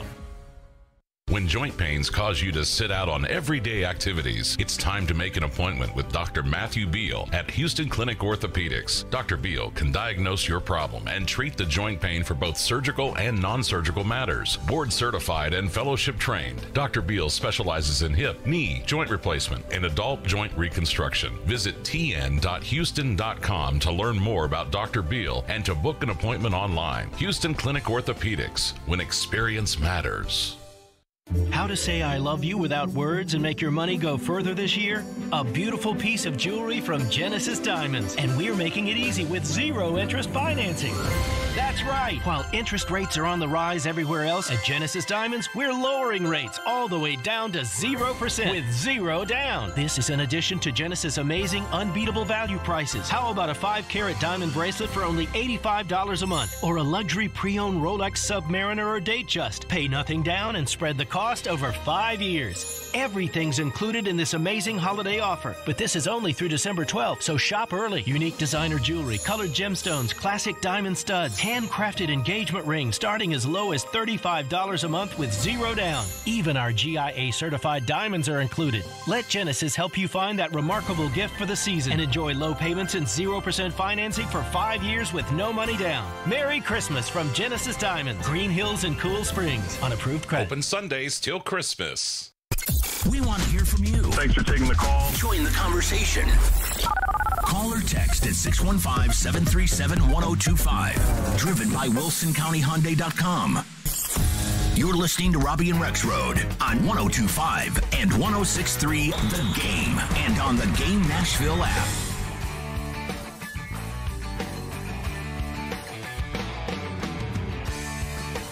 Play silly underdog picks today. Pick 3 football underdog teams you think will win this week for a chance to win great prizes. You can play now at thegamenashville.com or the Game Nashville app. Silly underdog picks presented by Volunteer Hose and Gasket and Superbook Sports, voted #1 sportsbook in Vegas. Download their app today. Welcome back in, Robby and Rexrode, 102.5, 106.3 The Game. We are streaming live on Twitch, Twitter, YouTube, and Facebook. Our video streaming brought to you by the law offices of Amanda J. Gentry. We are live from the Hillside Medical Game Studio on this Thursday morning. We are discussing the Titans, looking ahead to the Jacksonville game, and also trying to get a gauge of the players and where they go from here. It's been a different week. John Robinson gets fired. Lots of distractions for the Titans heading into this week. And Kevin Byard had some interesting comments yesterday on the John Robinson situation. And as Joe pointed out earlier, Kevin Byard, kind of the go-to guy in the locker room when big picture events like this happen with the Titans. Here's what Kevin Byard had to say yesterday in the Titans locker room. Some treatment up here, got home and seen the news. Obviously, I got a lot of love and respect for John Robinson, the guy who drafted me out of Middle Tennessee State. That decision right there changed my life, my family's life, and the whole trajectory of my family, so I got a lot of love for John and respect. But obviously, in this business, Amy, as our owner, she made a decision. And as players and as an organization, we have to respect that decision that she made to move on from John. But at this point, especially talking about today and this week, as players, we have a job to do. And as coaches, we have a job to do. And that's to go out here and put our best foot forward and attack this day and prepare for the Jacksonville Jaguars. Everything that we want to accomplish and that we set to accomplish this year during the off-season training camp is still right in front of us, to go out there and win a division and make a run in this playoff and try to go win a championship. So that doesn't change. That's not going to change at all. So my main focus this week is to go out there and study as much as I can to prepare for a Jacksonville team who may be 4-8, but I think out of their 6 losses, it's a 1-point game. So they're a really good team, so we have to make sure we're preparing for them as much as possible and not let, any of this, this news and any outside distraction deter us from our goal. Mike said that he conveyed a message from John to you guys. What was that? Pretty much what I said. Just make sure that, don't let this be a distraction. Try to go out there and go win a football game. I shot John a text yesterday when I found out about everything. But, yeah, he just wanted us to make sure that, as me personally, just continue to lead. And like I said, don't let the news, become a distraction. A move of that magnitude, what type of message does that send to you guys in the locker room?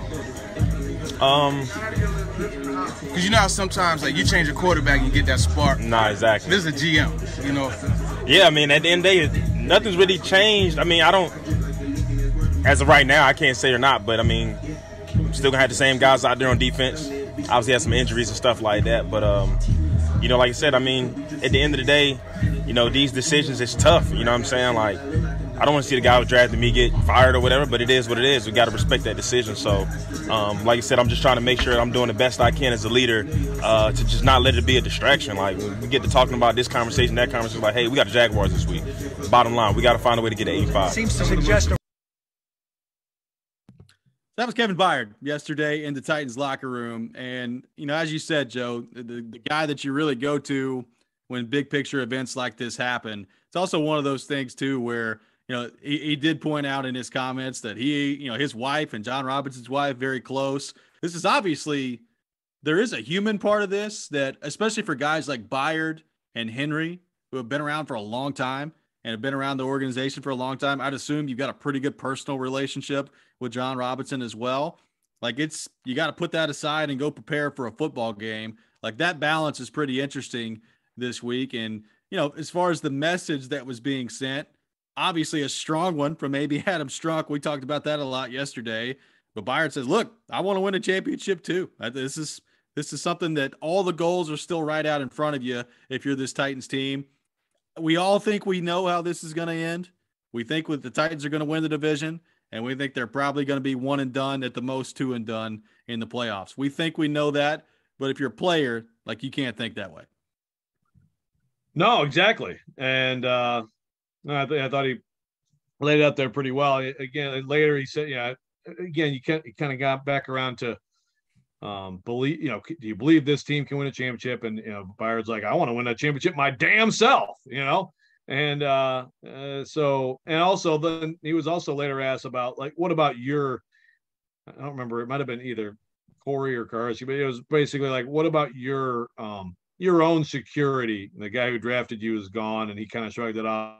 And I would say to that, Kevin Byard has also seen John Robinson trade Jarrell Casey away, and I mean, make moves that are like, boom, sorry, you're out. I mean, he's an NFL GM. These things happen. So I don't buy at all that. I mean, when Byard is perceived to be not playing up to the value of his contract by John Robinson or whoever else is in charge of personnel here, that'll be it. And he knows that.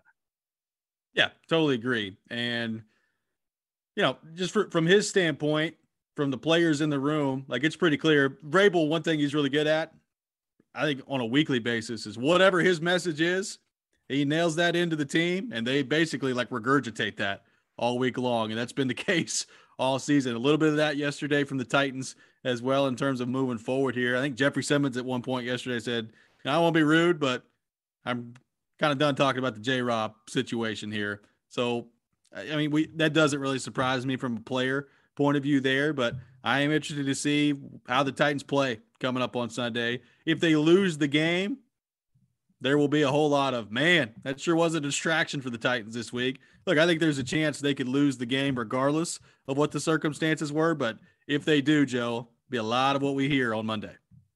Right, and it'll be asked of Vrabel after the game, and he will reject the idea out of hand. And then by then I may have a truth serum dart gun. Working on that. And then he'll be like, yep, Amy screwed us. No, I mean, I don't know if he would actually believe that. I really don't think that, I just don't think that this is going to really impact their performance, other than, again, if you're losing time, if you're somehow losing intensity of focus or whatever because you're just distracted by all this stuff, then that's where it could, like, again, I don't think there's some like emotional impact of this that hurts the team. But also, if this distracts you from the focus of trying to win a football game in the NFL, which is very hard to do, or the constant, I mean, even if you're a star player, really, but for just about everybody on the roster, the constant need to be vigilant about keeping yourself in the NFL, then you got bigger issues. No question about it. 615-737-1025, 615-737-1025. Coming up next, we'll get back into the big picture discussion with the Titans. Vrabel's had his press conference. John Robinson's been fired. We haven't heard anything outside of the statement from AB Adam Strunk. What do you think, Titans fans? 615-737-1025. Where is this team headed? What do you make of the direction for the Titans? We'll get into that coming up next. But first, Michelle Knezovic has a word from Superbook Sportsbook.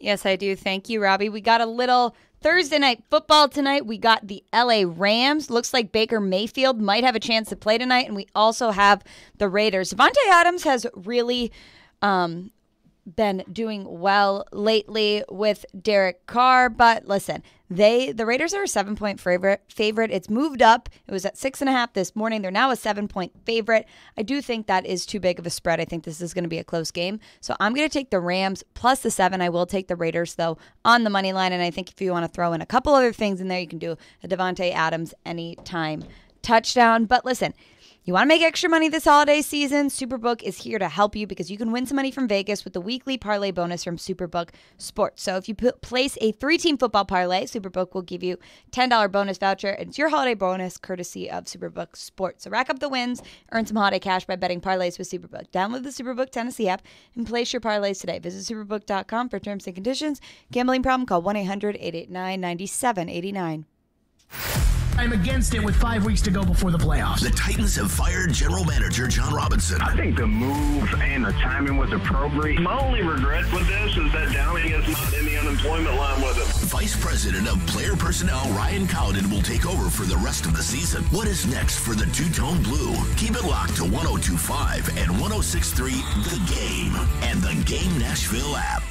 Hal Gill here for my friends at Dunkin'. Everyone celebrates the holidays in their own special way, but you go twice as hard as everyone else. So does Dunkin', which is why they've created 2 espresso-rich holiday signature lattes. The minty, cocoa-dusted peppermint mocha and creamy cinnamon sugary toasted white chocolate lattes are handcrafted with bold espresso and topped with whipped cream to help you do the most this year. So swing by the newly remodeled Dunkin' on Bradley Parkway in Nashville or the new Dunkin' in Mount Juliet and grab one today on the double. Men, are you asking yourself questions like, why am I gaining fat? Why is my energy or sex drive down and maybe haven't been getting the exercise you need? If you want to get back to the man you used to be but just don't have that youthful energy, that edge you once had, you very well might have low testosterone. Low T causes all kinds of issues, from a reduced libido, lower drive, and bad sleep patterns to problems with muscle gain, bone density, and more. It may even contribute to erectile dysfunction, and if this sounds like you, it's probably time to get treated for your low T. At the Tennessee Men's Clinic, we've treated thousands of men for low T. We've seen them put on muscle, add to their energy, improve their sex lives, get better sleep, and just feel better. Plus, if you're like most men, you'll see results in only a few weeks. So make an appointment today and experience how testosterone therapy can truly change your life. Your initial appointment is only $99 with results in minutes. Call today, 615-208-9090, or go to TennesseeMen'sClinic.com. Visit our website to learn more, including side effects. Treatments extra. Results vary. With PatriotSoftware.com, accounting and payroll, keep your time and money. Mike Capel here, serial entrepreneur. I started my first business in a dingy basement of a factory in 1986. Instead of customers, my visitors were rats, birds, flies, and snakes. To psych myself up that I was going to succeed, I wore formal business attire and a tie to that lonely factory basement every day. I was a total type A business geek, crunching spreadsheets for my accounting. Today, my 5th successful business, Patriot Software, makes accounting simple for accountants and non-accountants alike, eliminating the need for many of us business geeks to crunch spreadsheets or wear formal business attire ever again. Go to PatriotSoftware.com. Use promo code RADIO and get 2 months of accounting software free. That's PatriotSoftware.com. Accounting and payroll, keep your time and money. TSU basketball lives on 102.1 The Ville. Join Coach Brian Petty Collins and the Tigers for every great moment in the OVC. On your home for TSU basketball, 102.1 The Ville and the Ville app. Hey Nashville, this is David Poyle. You're listening to Nashville's best sports talk, 102.5 The Game. Join 102.5, 106.3 The Game tonight at ML Rose Capitol View location at 431 11th Avenue North for a Preds watch party as the Preds take on the Tampa Bay Lightning at 6 o'clock. You can come watch the game, get some Preds swag, and also enter for your chance to win tickets to an upcoming Preds home game. Preds taking on the Tampa Bay Lightning tonight. Once again, puck drop at 6 o'clock, pregame at 5 o'clock here on 102.5, 106.3 The Game. We are talking Titans and opening up our phone lines at 615-737-1025. The moves have been made. John Robinson has been fired. Mike Vrabel had his press conference yesterday. What do you make of this week? What do you make of the direction the Titans are headed? Let us know. 615-737-1025, 615-737-1025.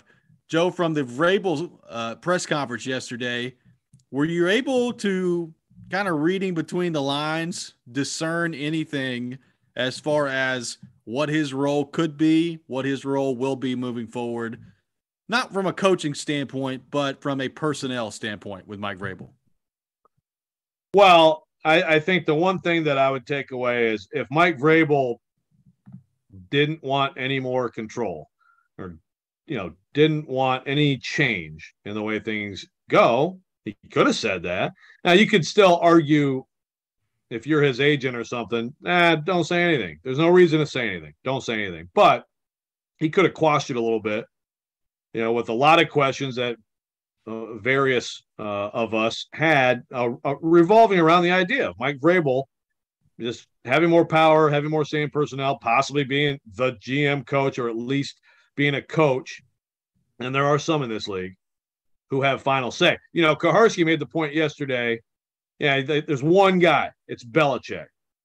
And that's true. He's, as far as I know, the only absolutely he has both jobs. But yeah, I mean, he was arguing that Carroll is not the case. I've seen other people argue that Carroll, it is the case. Bill O'Brien, it was the case. Sean Payton, it's been reported it was the case. Chip freaking Kelly apparently had final say. So Sean McVay, does he have final say? There's a lot of final say coaches. That's different, right? Right. First of all, if you're a Titans fan, root for that being the extent of it. And not an actual Belichick setup. I don't think the Belichick setup's a good idea.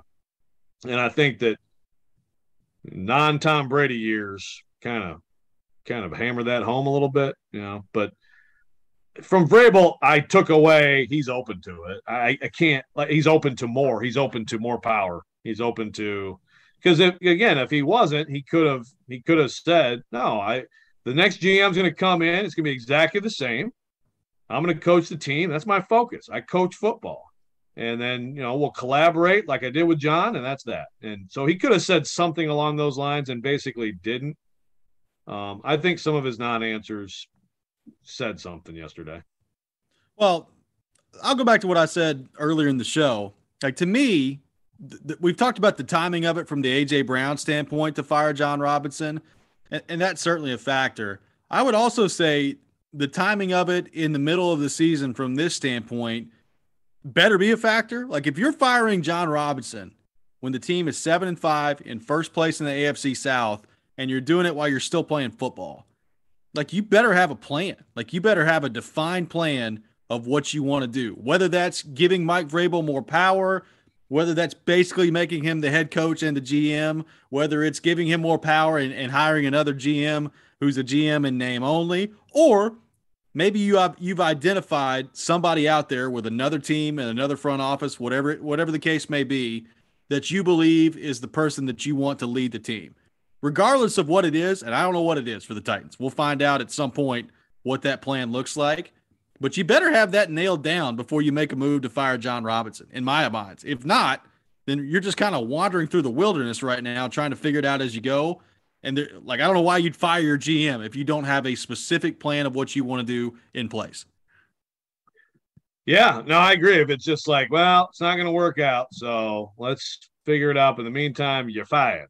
I mean, there's just no. And again, this is why initially the what the heck happened? What did John do? What's a real story? I get it. But now I would hope we can move forward and just understand, look, it was either just fed up and you're fired and we're going to figure it out, or it's what you said, which would be a lot better for the Titans, which is fed up. And I've been thinking about this for a while. And I know what I'm going to do next, and we may as well just go ahead and end it now, and then the plan will be set into motion. I got a texter that says we need to give Peyton Manning a call and see about him being a GM. Yes. I think, well, I mean, can you imagine what about John Gruden as his assistant GM? I mean, you tell me who's going to, do better than that. Well, in all seriousness, I have wondered if one day Peyton Manning gets into a management type role. I don't know if that would be the wisest move for the Titans at this point. No, in all seriousness, I will agree. That's if he's not going to do, and I think he's enjoying. Yeah, it's like a lot of people go into media, obviously, and he's done very well, just like Tony Romo has. So you can make a ton of money, still be around the game, and have a lot of fun and not have that pressure. And I kind of feel like that's where it's going to be with him. But then sometimes people get the competitive juices flowing. I mean, Jeff Saturday didn't say no when Jim Irsay called him up and said, "Hey, Jeff, what do you think, buddy?" Yeah. He said yes. So at some point, would Peyton Manning actually want to re-enter the competitive arena? If he does, it would definitely be in that capacity, right? Not coaching. Although I think, maybe it could be like AD of the Vols and GM of the Titans and kind of live in Cookville, maybe. Look, I still wonder with some of these contracts that are being thrown around for these roles like Tony Romo. I mean, Brady signed a 10-year, $375 million contract. Like, you can't tell me that type of money would at least be intriguing to Peyton Manning. Yeah, for sure. No, wait. What was the contract? For Brady, it was 10 years, $375 million with Fox. Yeah. No, for sure. No, I mean, the money's massive. It really comes down to, I think sometimes you miss that competitiveness, right? You miss, and in a lot of cases, it's like people who were players you competed with are now doing those things, and you're like, I want to go in there and win a freaking Lombardi, That's because, yeah, you're right. I mean, and with Manning, I would say, first of all, I think that's a ridiculous. I'm not convinced that Brady's going to be great. I'm not that way. I think that it's just like, remember how everybody's like, "Oh my God, Drew Brees!" Oh. And then I'm like, well, he's eventually going to have to stop playing football too. Well, that's true. But like the absolute people fall all over themselves for Drew Brees. He's not very good. No, he's boring. I mean, not everybody's going to be Tony Romo, this like gushing, like 11-year-old who also can break down the X's and O's like that for you before every play. It's just like you just don't have that. It's like, Jason Witten. I mean, I don't know. I'm not sure that Brady's going to be all that good at this. Now, Manning is great. Manning, because he's funny. Yeah. And he also can give you that. He can condense it really quick and distill it for you if you love football. But anyway, I don't know. Peyton Manning, who knows? Many jobs could be available to him. SD in Franklin on the text line says, even though the timing's different, last time the Titans dismissed the winning personnel in Malarkey, it turned out for the better of the franchise. I would give ownership the benefit of the doubt here that this will lead to improvement. This from SD on the text line. That is a fair take. It is a fair take. And look, I was wrong on that. I didn't like the move. I threw a big tantrum in the Tennessean. I'm sure I could find that link for you. I thought it was ridiculous to fire Mike Malarkey at that point. And that was John Robinson basically winning that power struggle, sending him out. And I believe that Mike Vrabel was in mind with him from the start. And obviously it's worked out well. And I was wrong. It was a good move. And I have no idea how this is going to turn out. Right now, the information we have, I think it's a mistake. Cody on the text line says, what are the chances Vrabel is announced as the GM at the end of the season and we're looking for a new coach? This is from Cody on the text line. Yeah, he's not going to be just GM. I'm pretty confident in that one. Yeah, I would agree. I mean, Vrabel, first of all, again, like we talk about money and stuff, and we've talked about this before, talk about it again. Vrabel doesn't need to be doing this from a financial perspective unless he really wants to buy an island. I mean, he made more than $20 million as a player. I think he does this because he's always wanted to be a coach, and obviously he's really good at it. He's going to be a football coach. It's just a matter of, some coaches. Nick Saban didn't get to pick his groceries, and he's like, yeah, I'm going to go to Alabama. And some coaches grow very tired of that and want to have that control. And that's really the question. Does he want that? Is that a key for him moving forward? Joe, real quickly, we have some breaking news in the NFL that I think is probably going to upset you. So I'm glad you're sitting down for this discussion as we bring it up. But Ian Rappaport has put it out there that the Atlanta Falcons are looking to the future at quarterback, making a switch to rookie Desmond Ridder. The Marcus Mariota quarterbacking in Atlanta is done. Desmond Ridder, now the starting quarterback for the Falcons, apparently. You know, I wonder if had the Bucs not had that insane comeback Monday, would that have happened? Maybe, but that kind like they would still be right there to win the division had that not happened. I figured at some point this year there's a decent chance it happened.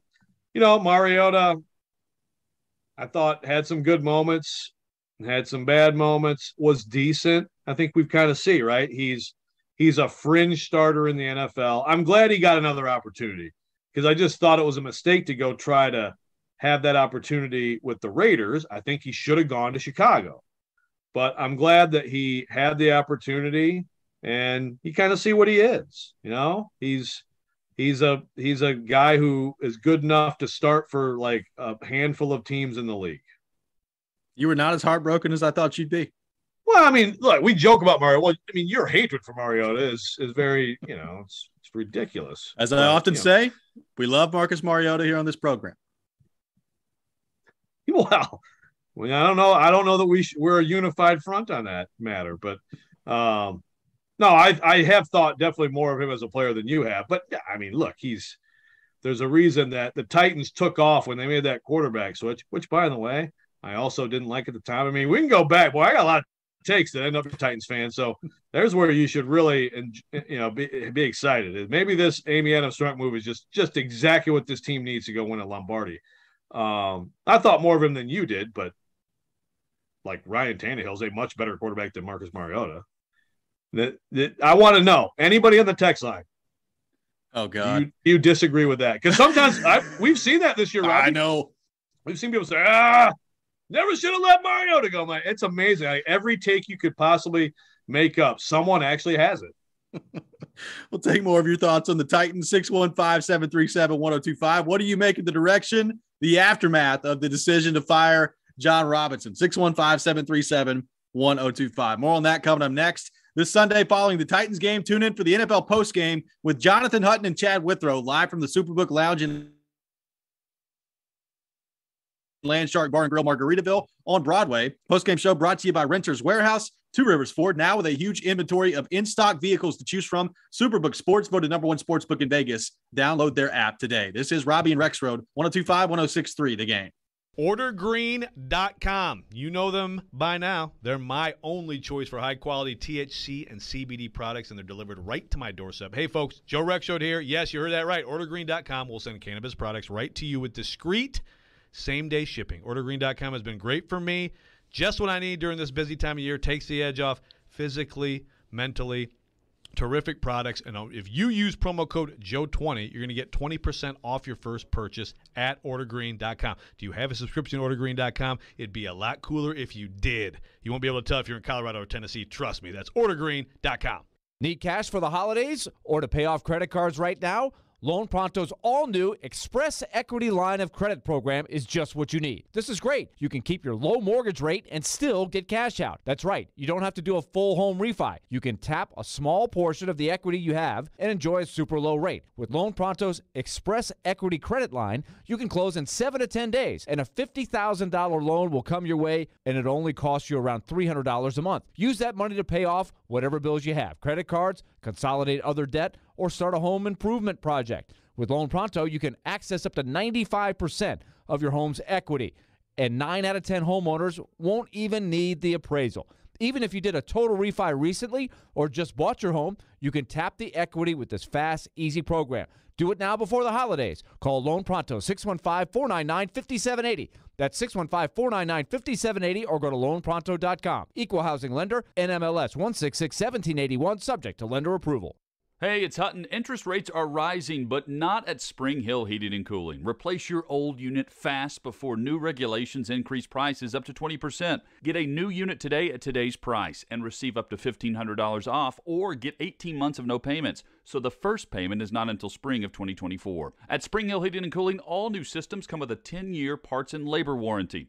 Schedule your appointment now at springhillac.com. That's springhillac.com. There's no gift that's more beautiful, more versatile, or more meaningful than a beautiful piece of jewelry gifted from the heart. And there's no better place to find that gift than Genesis Diamonds. At Genesis, making memorable moments is our specialty. This holiday season, we put together our most impressive selection of can't-miss gifts. Rings, earrings, pendants, bracelets, bands from $100 to $250,000. And now through December 12th, we're offering 5 years, zero-interest financing on any holiday purchase with absolutely nothing down. So the beautiful Eternity Band is just $50 a month. Or that 2-carat pair of diamond stud earrings, just $100 a month. Everything's included in this amazing offer. Even our huge selection of hand-picked GIA-certified diamonds and our luxury pre-owned Rolex watches. Make it a Christmas to remember with something special, something timeless, and something beautiful from Genesis Diamonds. Get 5 years, zero-interest financing with zero down now through December 12th. Genesis Diamonds, Green Hills and Cool Springs. On approved credit. Open Sundays till Christmas. Jared Stillman. If you get 3 games where he doesn't turn the ball over, you're going to the Super Bowl. Caroline Fenton. I don't know if he would be open to joining another team. Stillman and Company. Afternoons from 2 to 6. Presented by TriStar Moving. On Nashville's best sports talk. ESPN. 102.5 and 106.3 The Game. And on the Game Nashville app. We may now begin our day. You're listening to Robby and Rexrode on 102.5 and 106.3 The Game and on the Game Nashville app.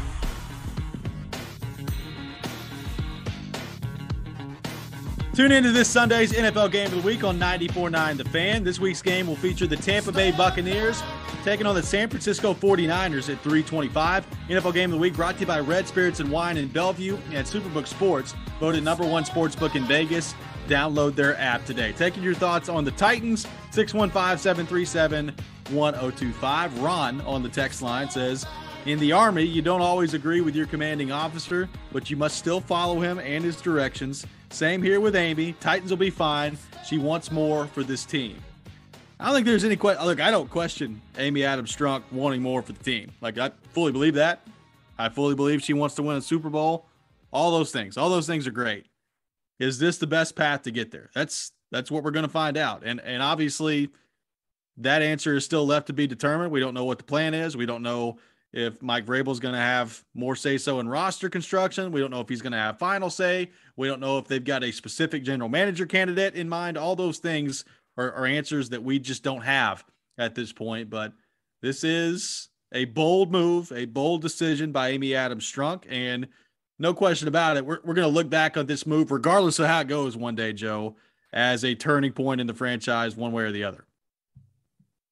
Yeah, and look, again, Amy Adams Strunk's body of work as controlling owner is very good. But John Robinson's body of work as GM, in my opinion, overall has also been very good. It's an interesting analogy. I would tell you that if you want to make that analogy with NFL ownership, then the Lions are Colonel Klink leading everyone to march into the ocean. It's nice. Yeah, this is the billionaire owner of a football team.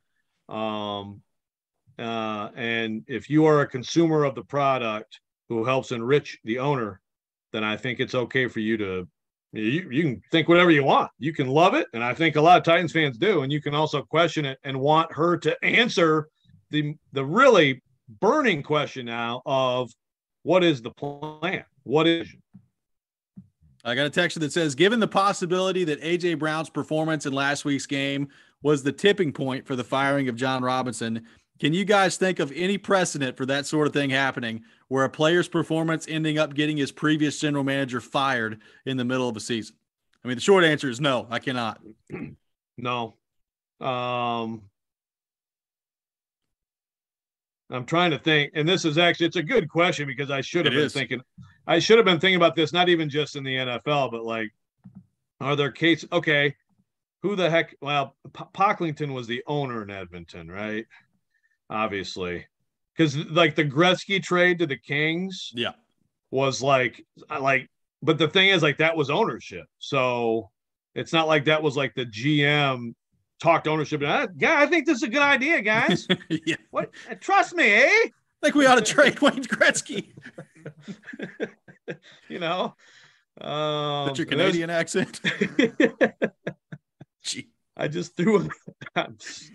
Hey man, we should just the show should be a lot more impersonations. It's like, you know, beautiful disaster. I said. Yeah, it's I'll say it's a good idea.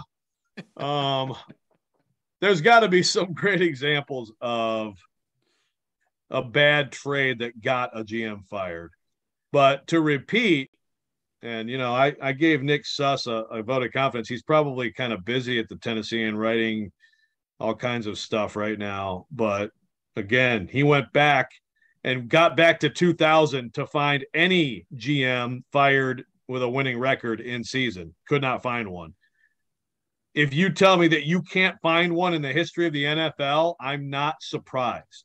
Okay, so again, this is like, in the proper context, this is a wild one. Well, I have no doubt that there have been trades that have gotten general managers fired. Yeah. I find it hard to believe that I would love to know if there have been trades that have gotten the general manager fired immediately after playing against the traded player when you have the type of success that John Robinson's had from a winning and a record standpoint in their league, regardless of what league it is. Again, it's kind of like it's another scene in the bad football movie that we're creating here in Nashville right now. You know? I'd love to know too. So not willing to do the work to find out, but if someone else does, please let us know on the text line or on Twitter. So I asked this to you earlier, but for those who may have missed it, do you think that there's any chance that we hear from Amy Adams Strunk before the end of this season? She didn't talk yesterday. We know that. Do you think that there is any chance that we hear from her in a press conference setting before the end of this season? No, I don't think so. I'd love to think so. I think it'd be great. And if she reconsiders in 3 weeks, you know, good for her. But my guess is that the next time that she takes questions from reporters, other than an unscheduled, someone gets her getting out of her limo or something. I mean, I think the next time she answers questions would be when they introduce the new GM, assuming they hire a new GM. Yes.